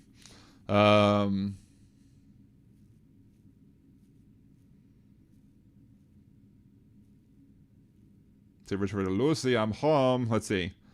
We were finally out of the mist. So sad. Thanks, Biff. Exactly. Trump's gonna be like, make like a tree and get out of here. And then like future Trump's like, it's leave, you butthead. It's make like a tree and leave. Actually, I don't think. Donald Trump, future Donald Trump would come back and talk to present day Donald Trump and be like, or today's Donald Trump would go back to back then and be like, here's the sports almanac, bet on everything, and bankrupt more casinos. Let's talk about that a second. Because look, I agree with Hal Sparks about 99% of the time. Very rarely that me and Hal disagree. Today, Hal Sparks brought up something that I didn't necessarily want to correct in the chat, but I knew I was going to talk about tonight, which was something that I've said over and over and over again. When people bring up how Donald Trump bankrupted a casino, they often will do it, and Hal did it today. He made that mistake. They often do it as a, he's a failed business person. No. His casino bankruptcy specifically, in my opinion, is not that of a failed businessman, but of a corrupt one. Somebody using the bankruptcy laws to defraud his creditors and to be able to make bank off of them. Use the creditors to do work for you, pay yourself a bunch of money so your corporation can't pay off its debts. You have your golden parachute, you jump off, and you declare bankruptcy. That's what the con artist Donald Trump does. He may not be a very good business person. He clearly has several failed businesses, but a lot of the times that his businesses have failed, it's not necessarily because of business ineptitude. It's because they no longer served a purpose, or that he basically was able to get as much money out of them as possible before letting them dwindle away and die. So that's what I would say in response to anybody who's still bringing up the whole Donald Trump bankrupted businesses thing, is because it's that he didn't bankrupt it because he's a bad business person. He bankrupted them because he's a con man, and he's always going to be a con man, and he's always looking for the next con. And once he's done with the current con, everybody else who helped fund it gets, ignored and don't care about it anymore because bankruptcy laws protect the crooks. So, Big Hook, the Olympics are about to be the most poorly attended in history. Very well. Disney in Florida is as empty as COVID. Florida will be the first to fall, and I'm here for it. Is it really that empty, Kimchi? Maybe they'll bring down their prices. Because holy shit, Disney's prices have gone insane. Like, back when I only had one kid and the kid was like 3 or 2, didn't have to pay for a park ticket. Annual passes were like $600 to $700. So for the price of 2 weeks of a visit, you could go and buy an annual pass, or for cheaper than 2 weeks, you could go and get an annual pass and then get all the discounts that come with an annual pass. Now it's like $1,600 for one annual pass. You can get like a 4-day pass for $399 or something. I think it's ridiculous. Like for that cost, for the cost of one annual pass, you could bring 4 people for 4 days. It's a little more worth it, but still, that made us go much less to Disney World. In fact, we haven't been to Disney in a few years now at this point, and we would go to Disney annually since Thomas was 10 months old. We went at least once a year, if not more. But Disney has made it so prohibitively expensive that we don't go. So, yeah, 250 going. Failure is a feature, not a bug. Yeah, especially for the bankrupt, people abusing bankruptcies. Petrazi, yes, exactly. And hi, Petrazi, good to see you. And Darkly Yours, good to see you as well. Let's see. He found his best grift. Politics, exactly, Petrazi. Let's see. Darkly Yours, I have no intention of ever setting foot in Florida again. Sadly, the list of places I feel that way is only growing with time.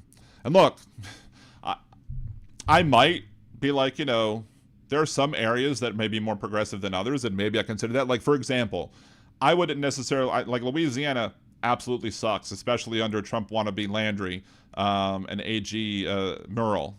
I mean, it's terrible in the state, but the city is a good city. I mean, the city has moved more left, not less left after Katrina. So, Tim Farrell, bubble wands are in sale though. 2 bubble wands for 1. Great price.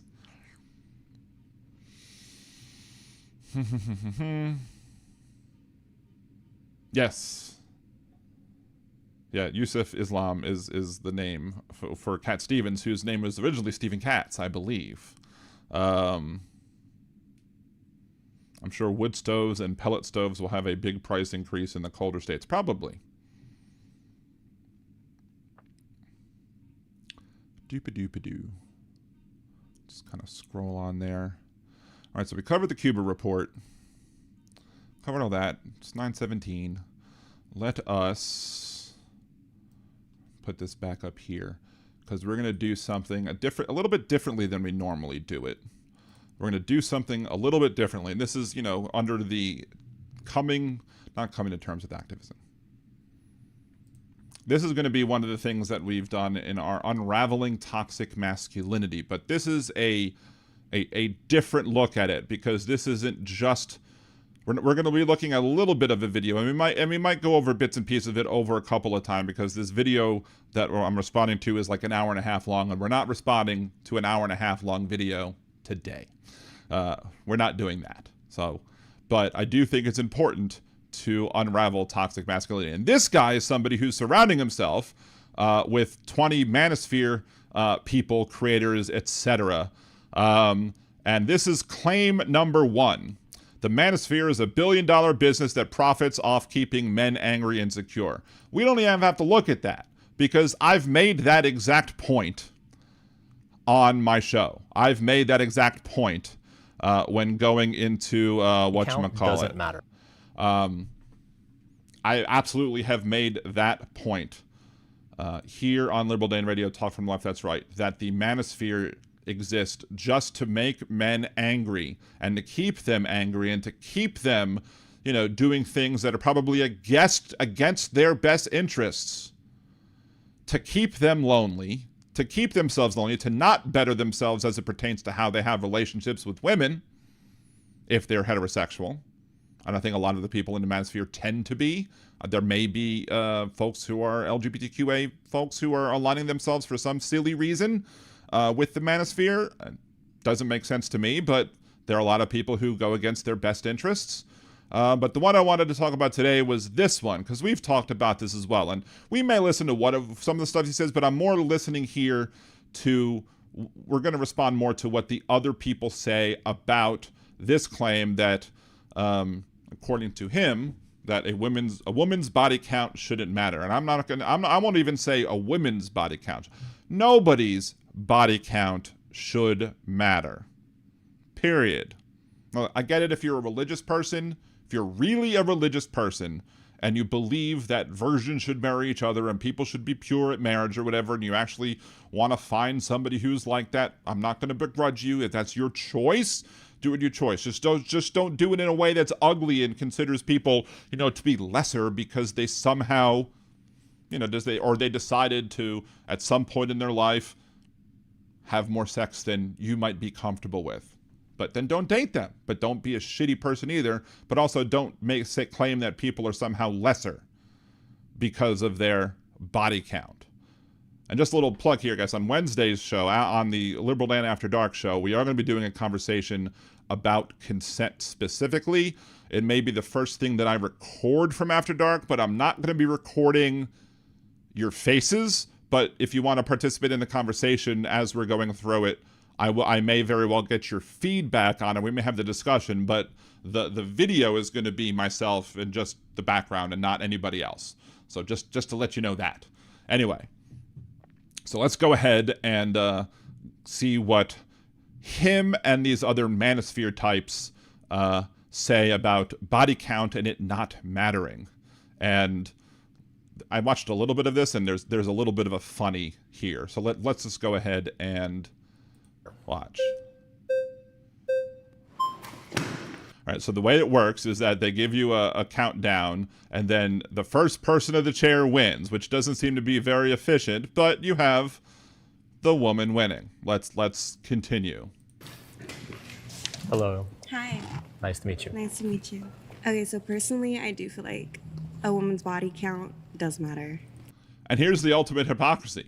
Why is it just a woman's body count?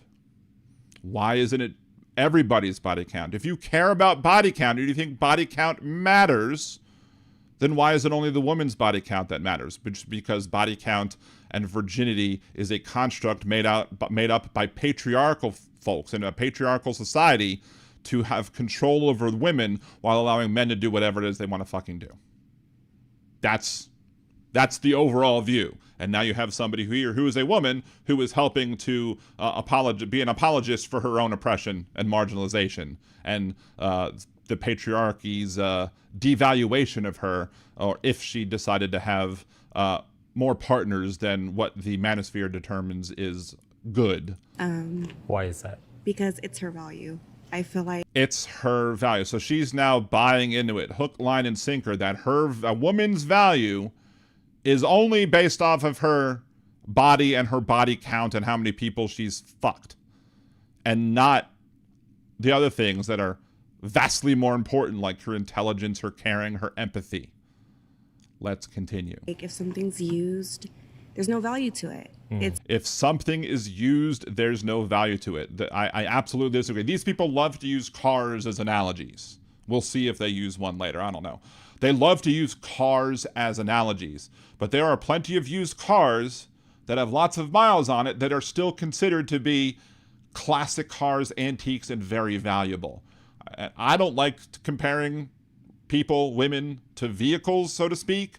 But if we're going to use the language and we're going to confront and attack the arguments made by the oppressors and the people doing the apologia for the oppressors, we need to then step up and counteract those claims, showing the flaws with their arguments and why their arguments fall apart. And that's exactly where it falls apart right there. It's just, I don't want to be mean, but it's dirty.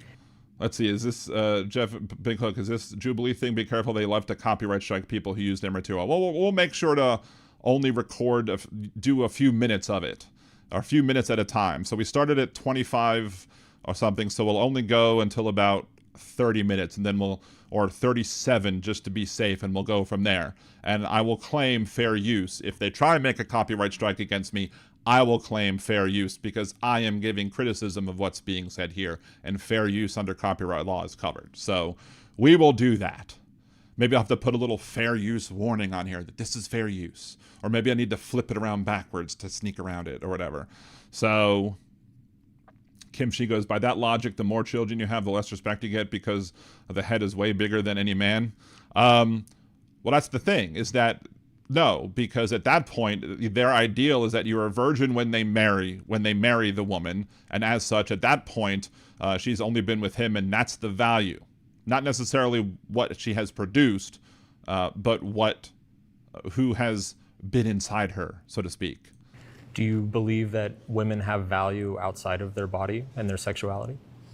Of course. Yeah, of course. A woman can be smart and still sleep with a bunch of men, but why not be the whole package? Respect your body. It's your Again, the idea that somebody is not the whole package because they might have handled more packages than you're comfortable with is a silly patriarchal idea. Again, why are you not saying the same thing for men? If you're not going to say the same thing for men, that men are devalued by also sleeping around with a bunch of other people, then I can't take your opinion seriously. temple. It's a part of who you are, so respect it. Well, that's interesting, actually. Why do you think it's disrespectful for a woman to sleep with multiple men? Because you're allowing different energies onto you. Now, this is, to me, weird.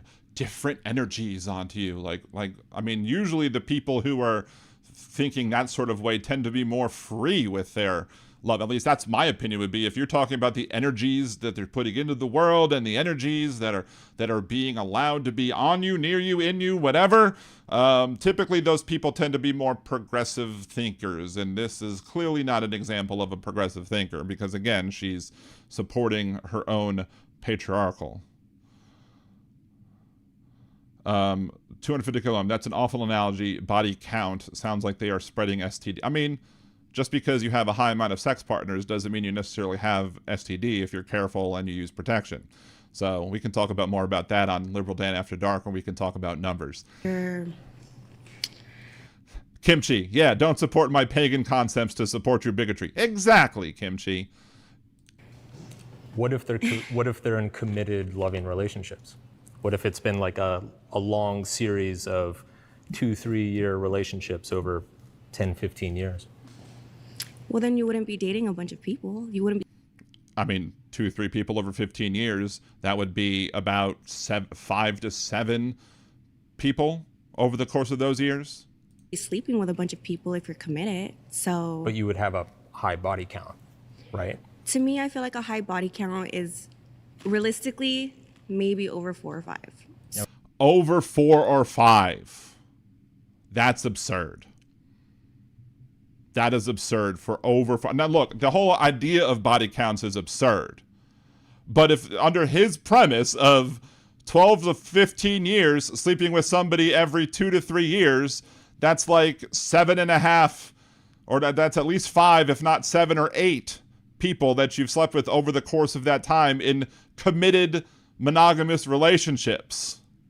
But somehow that's a high body count?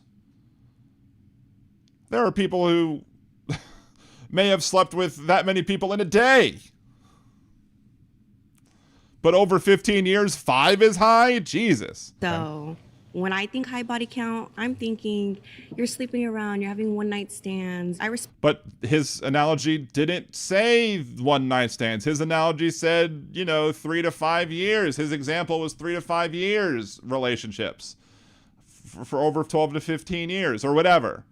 Respect it. You know, that's where agree to disagree comes into play. Sure. But me personally, Wait, Kimchi says, if you want to use the car analogy, don't you test drive the car before you buy it? self-control. Be mentally strong enough to I did see one other video say for this. no. I went and found the whole video after finding a short with this topic, and you're spot on. Be mentally strong enough to stick to one person. Yeah. That's a totally valid preference. My argument is that a body count it's just one piece of data, and I think it's a pretty arbitrary piece of data because people change. They have complicated life stories. See these maybe you're a party girl in your 20s, and then you settle down. And what's ironic here is that in order for these manosphere folks to jump into the conversation, they have to put up red flags. And how ironic is it, or perfect is it, that they all have red flags? Because anybody who is part of the manosphere should absolutely be waving a giant red flag simply for being part of the manosphere. And I see there's this little counter up here where, that's how many flags are up, and if you have enough red flags grow, then you get kicked off. Down and get serious, in your late 20s. Maybe you've gone through a bunch of shit, had a hard upbringing. So it's you have to address the individual in front of you. See, there's the flag is rising and rising. Not just the number. Do you disagree with that? It's gonna match your coat soon. That's a good opinion, but I stand firm on mine. Nobody should all have a And look, the rest of the people who I think are all men, maybe one other woman, I don't know, but I'm assuming since they're manosphere creators, they're mostly men.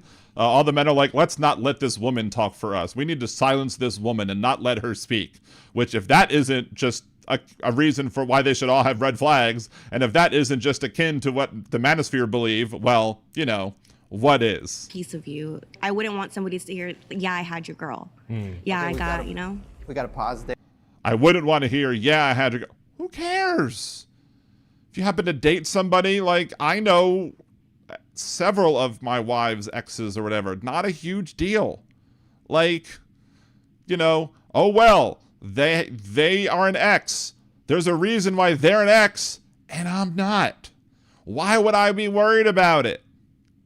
There, you've been voted out by the majority. Okay. Please return to your seat. You are the weakest link. Goodbye.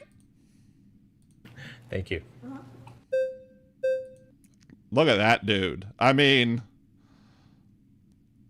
sure, taste is subjective, but he might be a part of the male loneliness epidemic simply because of that.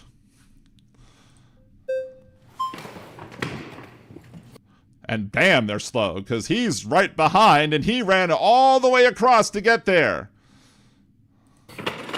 How you doing? Hi, Nice to meet you. great to meet you. I'm Michael. So when you say a woman's body count does Look at how he's like, is he on, meth? Like, his eyes are just like, when you're talking about body count, like deer in headlights. Does it matter? I just wanted to ask if there are any conditions or qualifiers to that, or do you literally mean it doesn't matter? Whether if she's a virgin or if she slept with 197 people just last month, it's totally irrelevant to everything. You shouldn't take it into consideration at all. I mean, obviously, some people are going to have certain value. Like if you're religious, for instance, or I brought up the religious thing. if you have like certain social beliefs. My point He looks like he just read the game. Yeah, pretty much. around this specifically, if I'm going to clarify the claim, is that it matters if you're a single man and you're meeting a woman, on the list of things that you should be concerned about, that you should be worried about, it is so low on that list that you shouldn't even think about it. You should be primarily concerned is she trustworthy? Is she loyal, brave, courteous, kind, obedient, cheerful? Oh wait, that's the Boy Scouts. Do you Sorry. communicate well? Is she fun to be around? Do you have shared values? Do you see yourselves going long term together? And look, having shared values could mean, not sleeping around. But again, if you're going to have a value that the woman that you date needs to be pure or chaste, but you don't have to be, then you're a hypocrite. What she's done in the past is a very, very tiny factor in all of those things. Yes. What she's done or who she's done. Oh my. Anyway. So I think that that's interesting, but I would say that I think that And what's also interesting here is that his eyes are wide open, but he cannot keep eye contact. He cannot have a conversation and look directly in the eyes of this guy, which to me tells me there is no faith in his argument whatsoever. there's a lot of evidence to suggest that body count and sleeping around and having a lot of sexual partners and experiences actually directly relates to a lot of those traits that you mentioned. So I'm specifically thinking about. Does it? Is that a rectally sourced opinion there?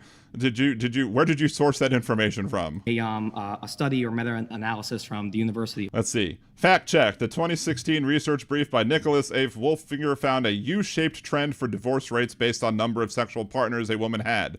It looks like historical data from the 80s, 90s, and 2000s. Divorce rates in the 80s and 90s were highest for women with 2 previous sexual partners and declined as their number of partners increased.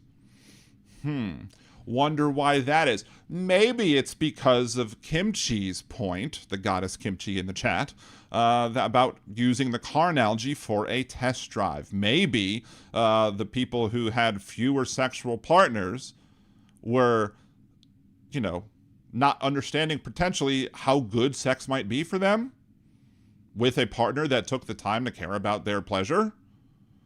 And as such, maybe they, were able to find happier relationships because they're sexually satisfied with somebody. And it's my opinion that if you're going to be with somebody, you're going to want them to have to care about all aspects of you being happy and you being, feeling pleasure, not just sexually, but if you find somebody who wants to make you happy for you,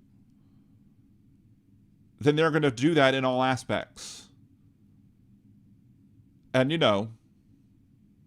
it might be nice, to find somebody who could, ring the devil's doorbell, so to speak, too, because many people can't. Oh my. Let's continue. We're getting close to After Dark coverage. Utah, which found that the more sort of sexual history that you have, the more body counts that you have, the higher. The more body counts. It would be more bodies and higher the body count. More body counts doesn't even make sense. I mean, body count isn't a legitimate thing anyway, but more body counts. Donald Trump did say he loved the poorly educated after the 2016 Nevada primary, so I'm sure he loves this dude. The predictability of divorces. So I think that the specific study that I'm referencing if See, for the 2000s data, rates spiked for women with 2 sexual partners and again for those with 10 sexual partners, but the difference is not significantly significant. According to Wolfinger, subscribing the finding is surprising. Wolfinger called for further study. So clearly there's more study that needs to be done. The woman slept with, let's say, over 10 women is what I think it was. That cohort had by far the highest divorce rate. And again, it's saying it was the same as 2 or 10. predictability of divorce. And I think that that's pretty intuitive, right? Like if I had a wife and you had a wife, and my wife slept with 3 women and your wife slept with 40 women, and we're hanging out, and let's say the pool guy comes over and he's going to open up our pool, whose wife do you think has a higher likelihood when the pool guy's 18-pack is out? Whose wife do you think has the That just, again, this just shows you that these people know that they can't pleasure women. They know that they bring nothing. They bring no game in the bedroom, and as such, they're afraid that their women who know better might then leave. The idea that somebody with, 15 past sexual partners is going to be less faithful than the one with 2 past sexual partners is absurd. There is no data showing that. Or I dare them to show the data. How about that? I dare you to show the data, because I've seen no such data. You need to prove your point, dude. higher likelihood of sleeping with the pool guy? It's a little bit obvious, right? That the answer And maybe there are some people who want their wives to sleep with the pool guy for various reasons. I'm not going to kink shame. is the woman with 40 plus bodies, and I think that makes sense, right? They have more sexual experience, they have more things And she's just like, dude, you're not helping the case. Like, she's probably thinking right there, I can't believe they voted me out and then this guy replaced me. that they're using a comparison based off of. It's part of a larger Dan, can you say body count? Okay, we can talk about body count. 1 body. 2 bodies. social trend. Or, oh my. Janelle says, who is this dude? It's one of 20 manosphere dudes with this guy, Mark Manson, who is this guy on the left right here, who is an anti-manosphere guy. So basically, I don't know how they find the people. It doesn't look like they grabbed like the tippity top ones, like the Andrew Tates or the whatever folks. Where we're being a little bit more flippant, or we're succumbing to our hedonistic desires. Or Aaron goes, is 10 a lot? Well, to these people, yeah. To other people, no. as somebody who doesn't do those things is probably a little bit more of a loyal partner. So. Again, I have no idea why he would say past sexual partners implies future cheating. It's a very immature way to look at life, to think that just because they've had a lot of sex with a lot of different people, that means that it's going to want to continue to have a lot of sex with a lot of different people. Maybe they were, again, trying to find the right one, and to them, sex is important, and finding somebody who was sexually compatible to them is something that they need to have. And why wouldn't you want to be with somebody who you're sexually compatible with, right? So I don't think it's obvious that the wife who has slept with 40 people would be more likely to sleep with the pool guy, because let me turn that around for you. Mm-hmm. Somebody who is dating somebody or marrying somebody who's very sexually experienced, they have had a lot of different experiences, so they're going to have a better understanding of what they like, what they want. This guy's smart.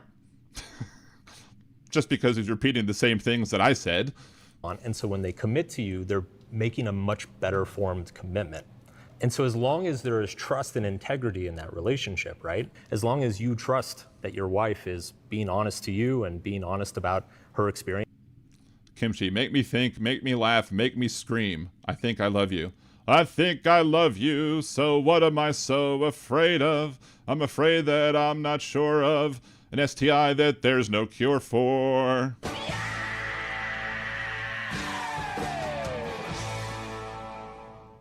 Who brought up 30? Somebody brought up 30? I mean, I don't know. To some people, 30 wouldn't be a lot neither, right? Anyway, let's continue. And being honest about what she wants. There's no increased likelihood that she's going to sleep with the pool guy. And by the way, that same study that you just mentioned, what's interesting about it is that women who slept from between 3 to 9 different partners are actually less likely to get divorced than women who slept with 1 or 2 partners prior. He's like, oh no, you've just ruined my worldview. Oh, 30 years. Oh, okay. Okay, I understand. 10 over 30 years. Again, to me, that's not big at all. I mean, that's, 30 years, but is it 30 years since the beginning, since losing virginity? Of course, virginity is also a construct. I don't know. Maybe this is more of a topic for Liberal Dan After Dark as well, when we discuss consent and stuff. Hey, Karen, good to see you. To meeting their husbands. Okay, we got to pause He got booted. Goodbye. there. You've been voted out by the majority. Thank you. Yep, thank you. I think we'll probably have enough copyright time for one more of these people, and then we will probably go on with this maybe another day, simply because of the fact that, you know, this is a lot of information that could potentially, you know, be decent content to respond to. So.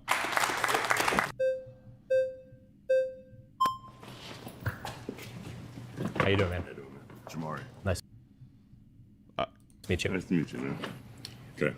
So, Man, that dude has a voice for radio. I'm not face for radio. I'm saying voice. I mean, he has a really good deep voice. I mean, I could see him as the reason why he might have a good online presence. Again, I don't know who the hell this guy is, but you mean, you know, at least, I mean, the pause kind of makes it look like some what's the faces. Was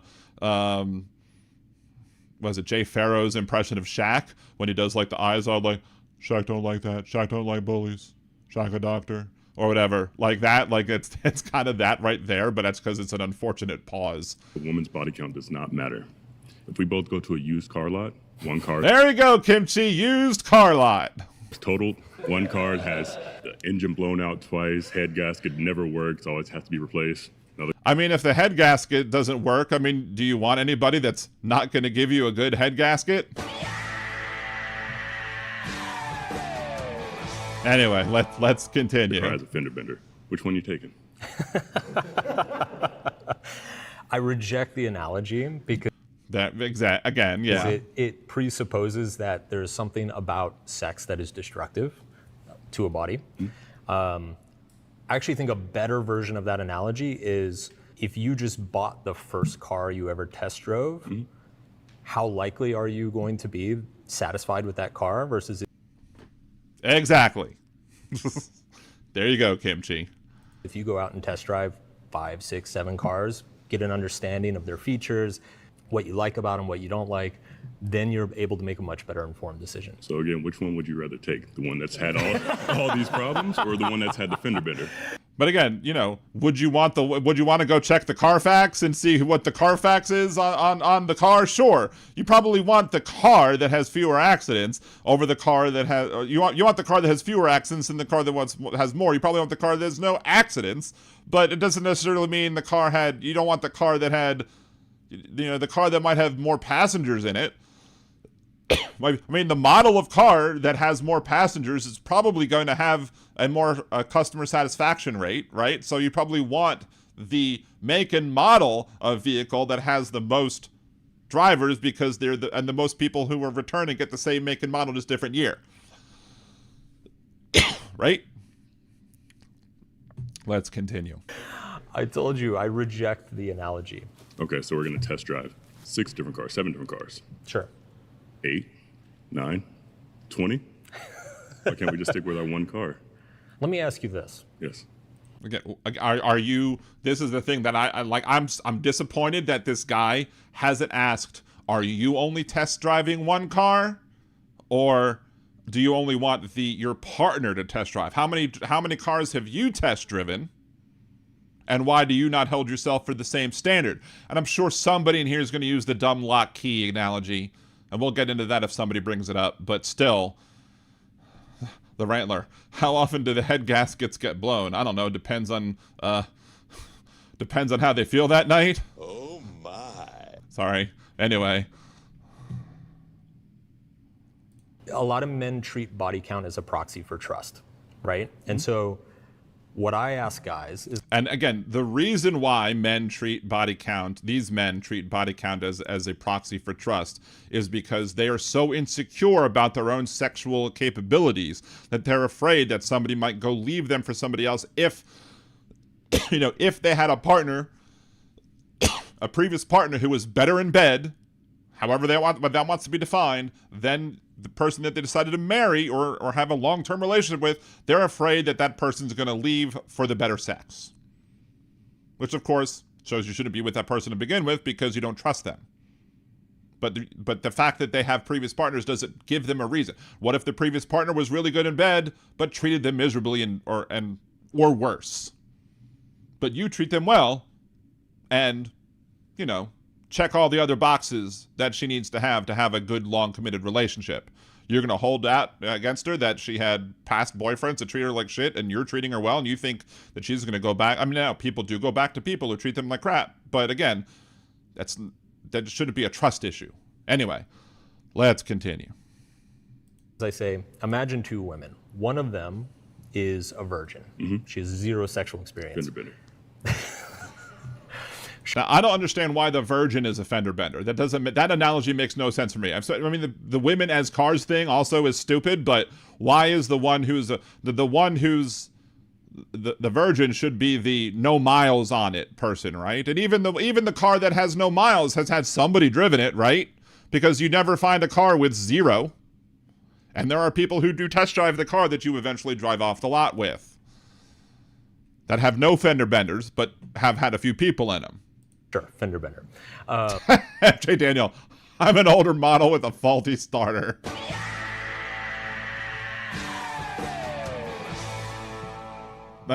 Darkly yours. Check engine light is stuck on. Transmission won't roll over. No room in the trunk. Busted grill. But you catch her lying to you. She doesn't keep her word. She's unreliable. And then there's a woman who, let's say, she's been with, I don't know, 10 guys. Sure. Whatever. But she's honest with you. She always shows up when she says she's going to show up. She does what she says she's going to do. She's very loving. She's very caring. She's never broken your trust once. Which one is likely to be a better partner? The first one. Because she's had 10. And this makes absolutely no sense whatsoever. So the one who lies, who never shows up for him, and who's basically a horrible person altogether, but who yet has no sexual partners, is the better partner than the one who had 10 partners, but is honest, wants to start a family, is trustworthy, never lies to you, which is just goes you why the male loneliness epidemic is self-created.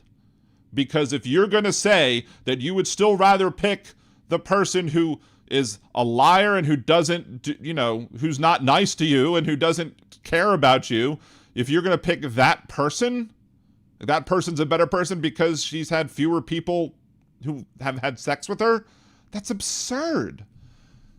This is why these people are lonely, because they create the loneliness themselves. And when these manosphere type, this is why the manosphere is based, like he's going to tell all of his people, go for that horrible one. And then they're going to be like, well, that's why I'm lonely. Because they're going to reject the person who otherwise would be a good match. But, oh no, she had 10 sexual partners. Even though these people think that vulvas are made out of memory foam. But anyway, let's continue. Different partners. Why she had 10 different relationships. Why haven't those worked out? Well, you would have to ask her that and find out. Right. Because people are complicated and they have different. I mean, why didn't they work out? Well, why? I want to ask why the person is treating you like shit. But he's automatically going for the one that treats him like shit just because she has fewer partners. And again, some relationships just don't work out. But what's this guy's body count? How many people has he slept with? Because again, are you going to hold yourself to the same standards that you're holding your future partners to? If you're not, then you go fuck yourself. Life stories. Right, so let's ask a question here. If a woman asks me, what do I do for work? How tall am I? How much do I bring in home? Why can I ask you, what's your body count? You have standards, why can I have a standard? The standards are fine, but That's typically, well, if a woman can ask me how tall I am, I can ask a woman how much she weighs. Like, guarantee you, most men would look at women and not be able to guess what their weight is. Because they have no idea. They just think that there's this number, and they'll see somebody who's like, 5'10", and think that 95 pounds is what a 5'10" woman who's 5'10" should weigh. Like, but I think all of those things that you just listed are arbitrary standards. did I say, yes, I said vulva, Frank. Yes, I did say vulva. And if I was surrounded by women right now, one of my claims would be height shouldn't matter. Ultimately, when you look at what drives relationship satisfaction, relationship success, these things are very low on the list, yet we tend to focus on them. We tend to over-index on them because they're very easy to measure. It's very easy to like compare 4 versus 6 or 6'2" versus 5'11", right? And so that's what everybody thinks about and talks about. And look, if you look at most celebrities that my wife is attracted to, that my wife goes, ooh, that's a hot celebrity. I really like that celebrity, or whatever. If you look at celebrities, Most of them are 6'3". Am I 6'3"? No, I'm 6 feet tall. I'm not 6'3".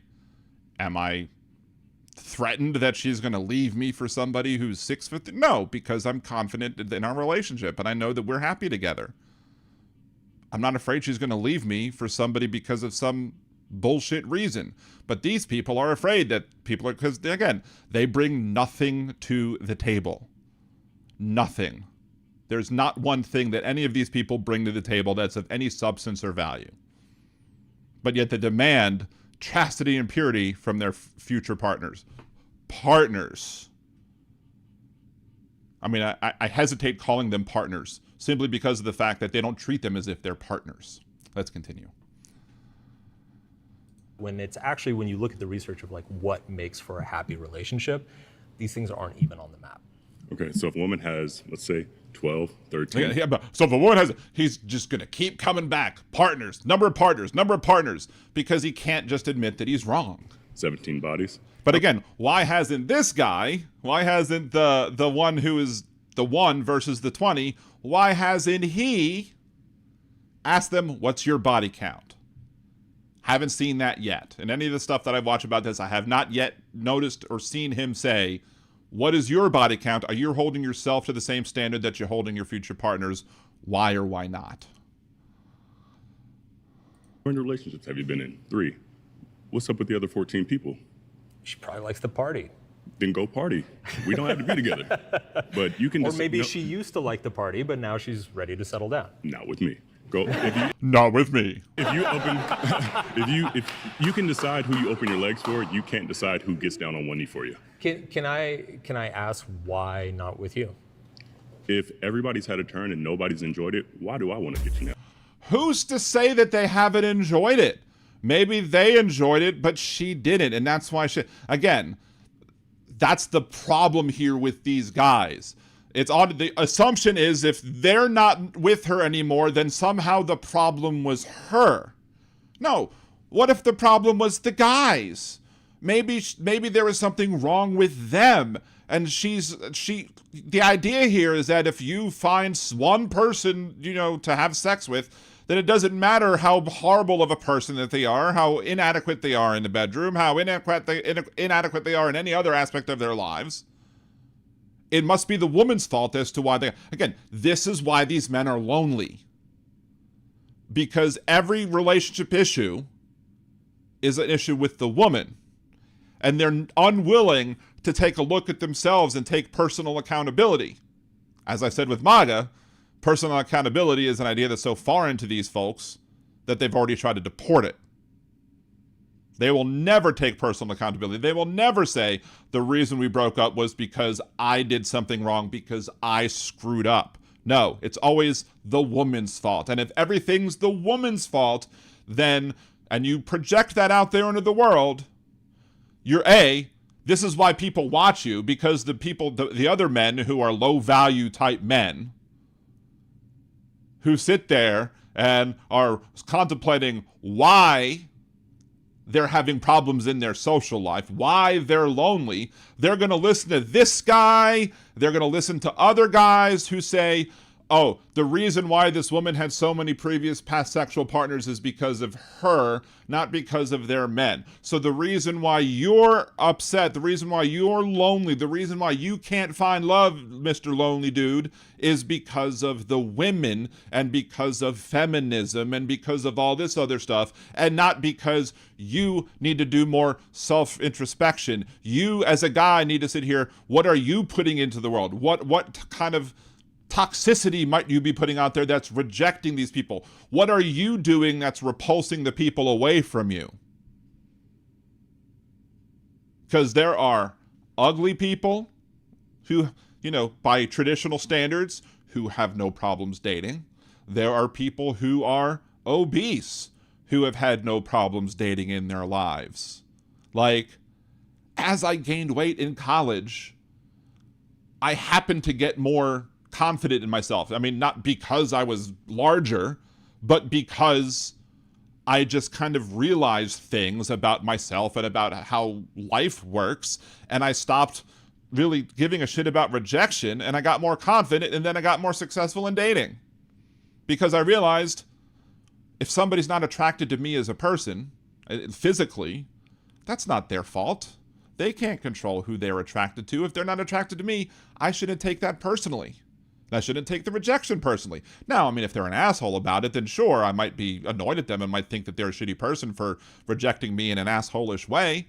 But that's a completely different story.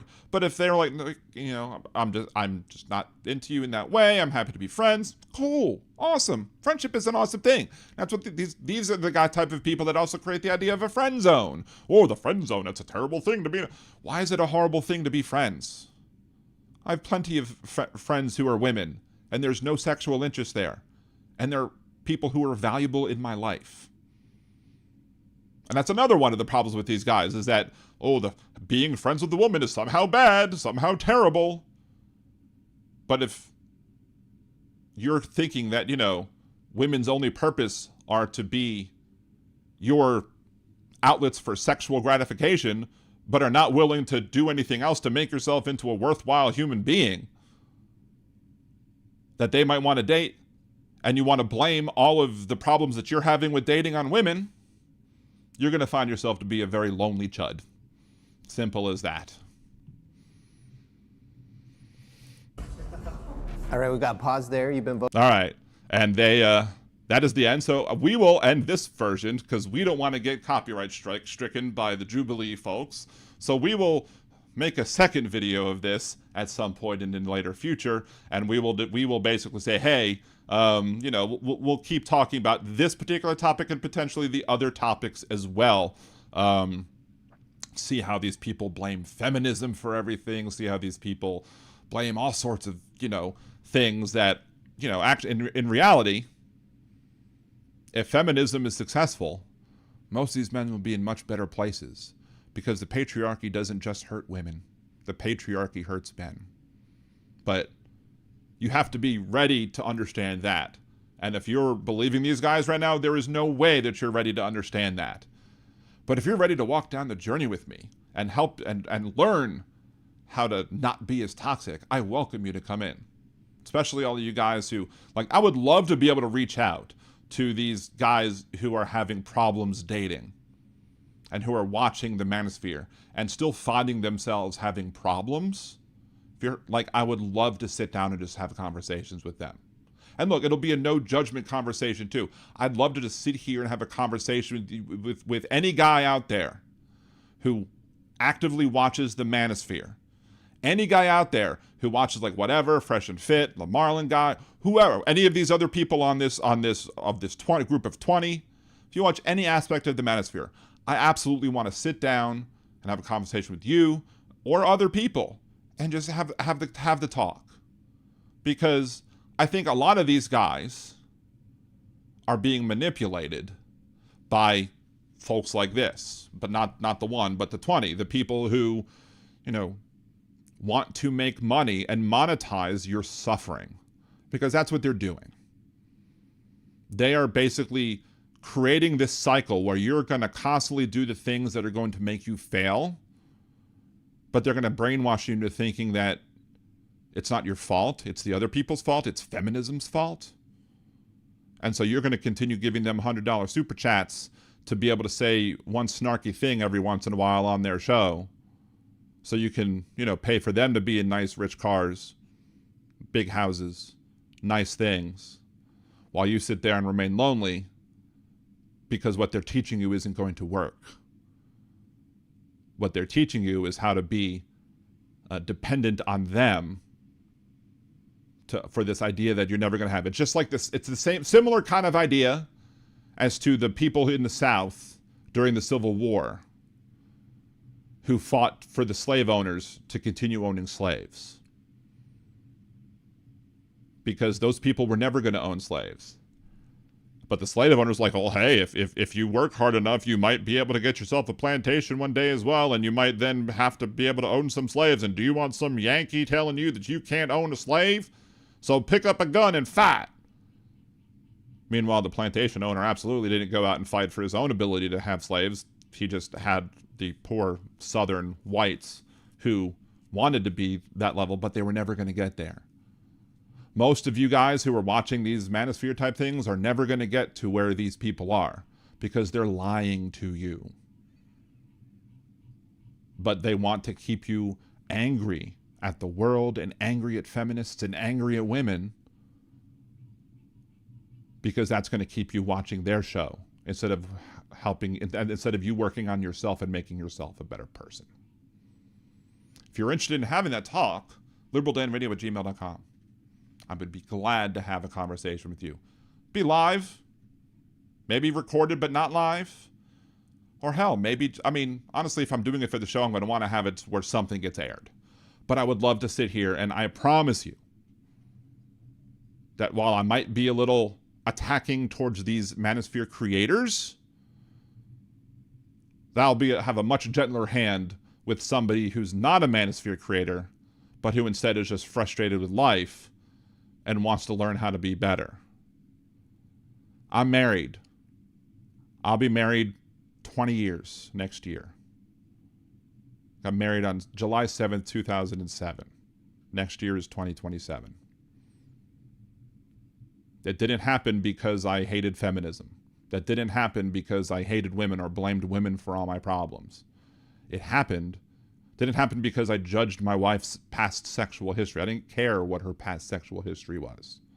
It happened because I treated my wife as a human being who is worthy of dignity and respect and being treated as my equal. And guess what? It's worked. And not one thing that these manosphere types have said would have helped that happen.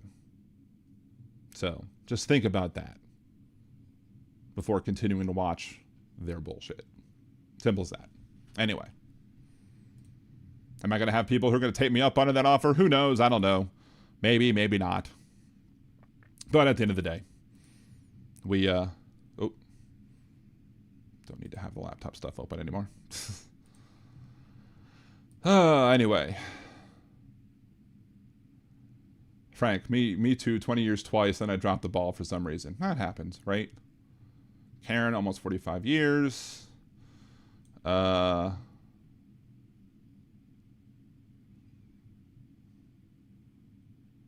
Josh, I think I dated my wife on and off for 5 years before we figured, fuck it, got married 25 years ago. That's awesome. Kimchi, wait, hold on. What is Kimchi responding to? Brooke Shields for someone my age, Anne Hathaway for young me. Oh, I'm lost. Because I do like Anne Hathaway. Anne Hathaway of making me happy.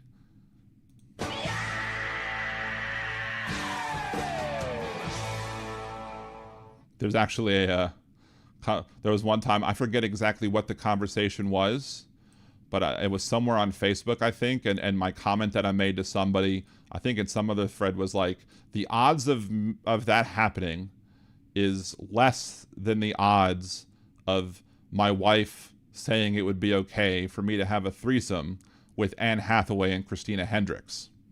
And then I told my wife this, and my wife immediately said, if you have the opportunity to have a threesome with Christina Hendricks and Anne Hathaway, you go right ahead and do it. So, there you go. Again, it's a very safe thing to assume, because in all likelihood, I will never have the opportunity to have a threesome with Christina Hendricks and Anne Hathaway. But my wife's like, go on and do it. I'd probably say the same thing about her, about the folks, the Outlander guys that she likes, Sam Heughan and the guy that plays Roger Mack. Like, if those two guys were like, hey, let's go, I'd be like, go right ahead. You have your hall pass. I will not deny you that opportunity. But then again, these manosphere folks would probably just call me a beta cuck or whatever because of that. So,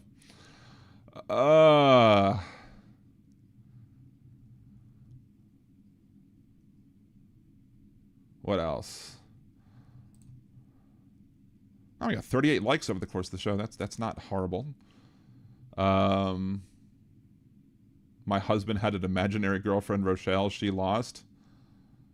Petrazzi says, Anne Hathaway is good in The Odyssey. I mean, isn't it odd, though, that The Odyssey is another movie where they have to go find Matt Damon? I mean, how many other movies have there been where you have to go find Matt Damon? So, let's see. I don't know the status of Mitch McConnell, but people are asking if she has a sister. Maybe, you never know. Probably give it to the wife. Right? And then all sorts of conspiracy theories would come out with that one, wouldn't it? Let's see. What else? He gets lost a lot. Yes, he does. Aaron goes, let's find Matt Damon. All right, let's go. Let's do it. Although, there is one Matt Damon song that I do want to sing in karaoke one time. And it's the one that he sang as part of Euro Trip with Scotty Doesn't Know. Because that's like probably one of the best cameos ever and maybe one of the best movie songs ever as well. Darkly Yours. Saving Private Ryan 2. Still looking for Ryan. Where's Ryan? Where are you? Anyway. I feel like I put in a good bunch of work for the show today. I think we've had a good show. I wasn't too terribly tired. I might have yawned once or twice, but it happens. As Trump says. It is what it is. Thank you, Donald. Anyway, so I think we're good. If anything huge happens tomorrow, then maybe tomorrow I'll have a show. But again, follow my social media channels if you want to. If I am going to, I probably will announce it on YouTube if I do a special show. But I'll also announce it on, Liberal Dan Radio on Facebook, Blue Sky, most of your social media things. Again, if there's a social media platform that you're on, if there's a social media channel that you're on that I'm not on, I'd be more than happy to join that as well if that's a better way for you to get. Now I'm yawning now. So now I'm yawning. So anyway, thank you, Frank. Appreciate you. Mondays have been exponentially exhausting, especially under this Trump regime. But anyway, thank you all so very much. I'll make sure to hit the right button again as we're going away. We'll hear a couple of Liberal Dan music, including Demonox, the original and first Liberal Dan patron, his version of Bustin', the Liberal Dan Radio theme song based on Ghostbusters, and we'll see you on Wednesday. Have a good one. Peace. This just in. A sudden spike in logic levels across the city. Citizens report seeing a man with glasses and a podcast mic. We go now live to Liberal Dan.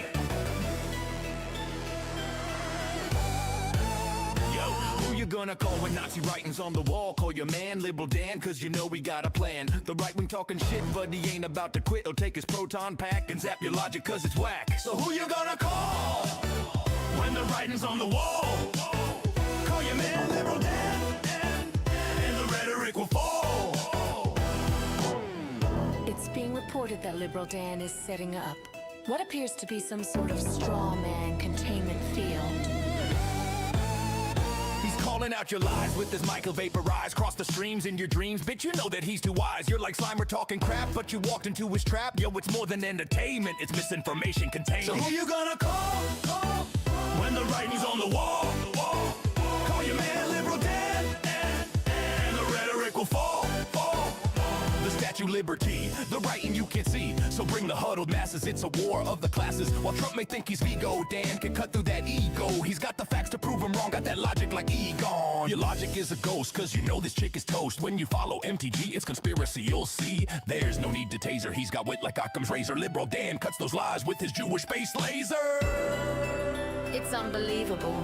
Liberal Dan just used the literal dog whistle to lure a large group of internet trolls into what is being called a self-collapsing rhetoric singularity. In all my years of reporting, I've never seen anything like this. So don't call to be a heckler, you ain't no Judge Rexler. He'll bust you like Scolary, cause your logic's looking hairy. Right-wing callers think they're cool, but they sounding just like Zool. You the dog, he the man, and yo, his name is Liberal Dan. So who you gonna call when the writing's on the wall? Call your man Liberal Dan, and the rhetoric will fall. Liberal Dan, Liberal Dan, Liberal Dan.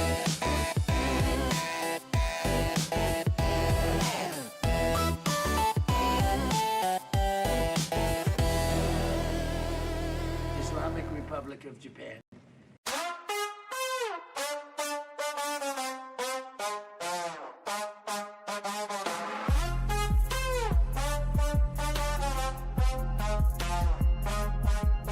Obama and Bush's pictures got hidden, obscuring the past, history rewritten, hung in a hallway where no tour can see, confirming his unending fragility. If Trump can't see it, you must not exist. That also includes the Epstein list, object permanent, a milestone missed. If Trump can't see it, he must not exist.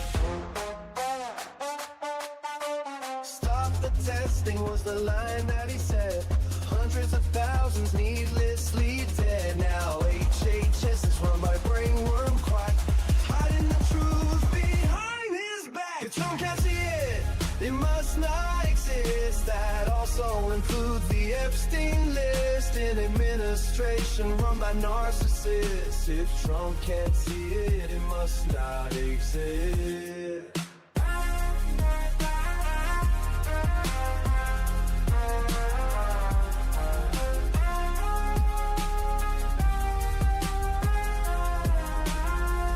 Of documents stacked floor to the wall, top secret folders in a bathroom stall. Charges were pressed but the case was dropped. A corrupt judicial system he can co-opt. If Trump can't see it, it must not exist. House includes the Epstein list. He'll swear it's fake news, a liberal twist. If Trump can't see it, it must not exist.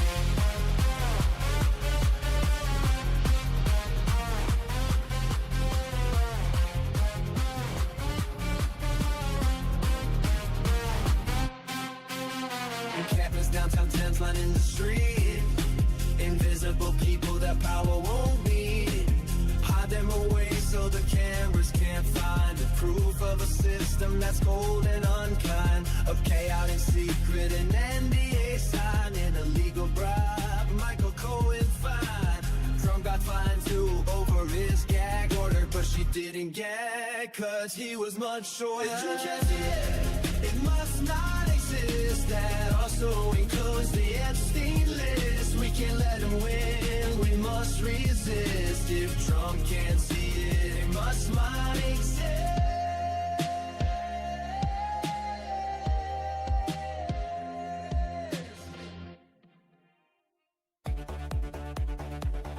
Trump piled debt, trillions tall. Promised Mexico would fund that wall. Praised dictators, said they're strong. Had Joe done it, they'd say he's wrong. Had Biden done it, MAGA would flip. Had Biden done it, whole numbers would flip. Had Biden done it, that scream foul play. But Trump did it, so it must be okay. Go through crises, storms and more. Called soldiers losers who died in war. Hire his kids to run DC. If it was Hunter, they'd scream treachery. Had Biden done it, MAGA would flip. Had Biden done it, the numbers would slip. Had Biden done it, Fox News would say I vague. But Trump did it, so it must be okay. Love Kim Jong-un, he wrote love letters that take the guns first, lose those rights forever. Signed you spending bills with glee. Had Joe done that, it'd be tyranny. Had Biden done it, MAGA would flip. Had Biden done it, whole numbers would slip.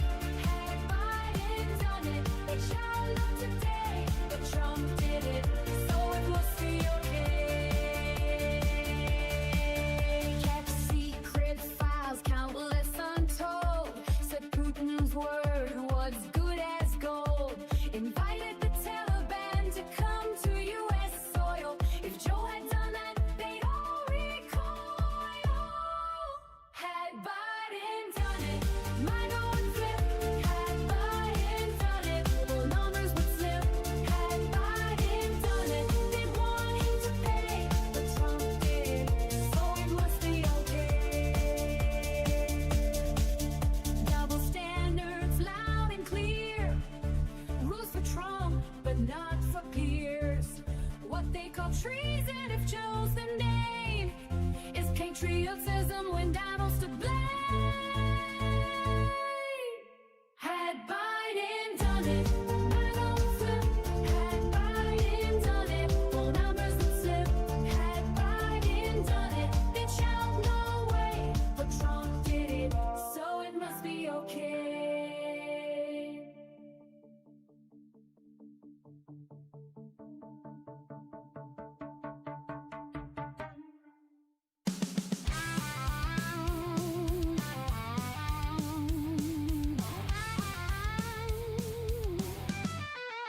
the creative director at WGSO, had a little something he thought you should know.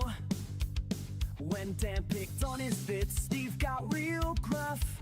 So Steve called Dan a flake, called him liberal dandruff. Steve thinks that his lines are really clever, but when do people ever like him? Never. Liberal Dan's got better lyrics, this is true. Listen and you'll feel like I do. Liberal Dan, his show is great. Liberal Dan, he goes live at 8. Liberal Dan radio, it's the best, cause Liberal Dan's head and shoulders above the rest. Steve's about to find out his mistake. In this feud, Dan's Kendrick, Steve is Drake. Dan might not be the world's best singer, but he's got more talent in his little finger. Steve thinks that his lines are really clever, but when do people ever like him? Never. Liberal Dan's got better lyrics, this is true. Listen and you'll feel like I do. Liberal Dan, his show is great. Liberal Dan, he goes live at 8. Liberal Dan radio, it's the best, cause Liberal Dan's head and shoulders above the rest.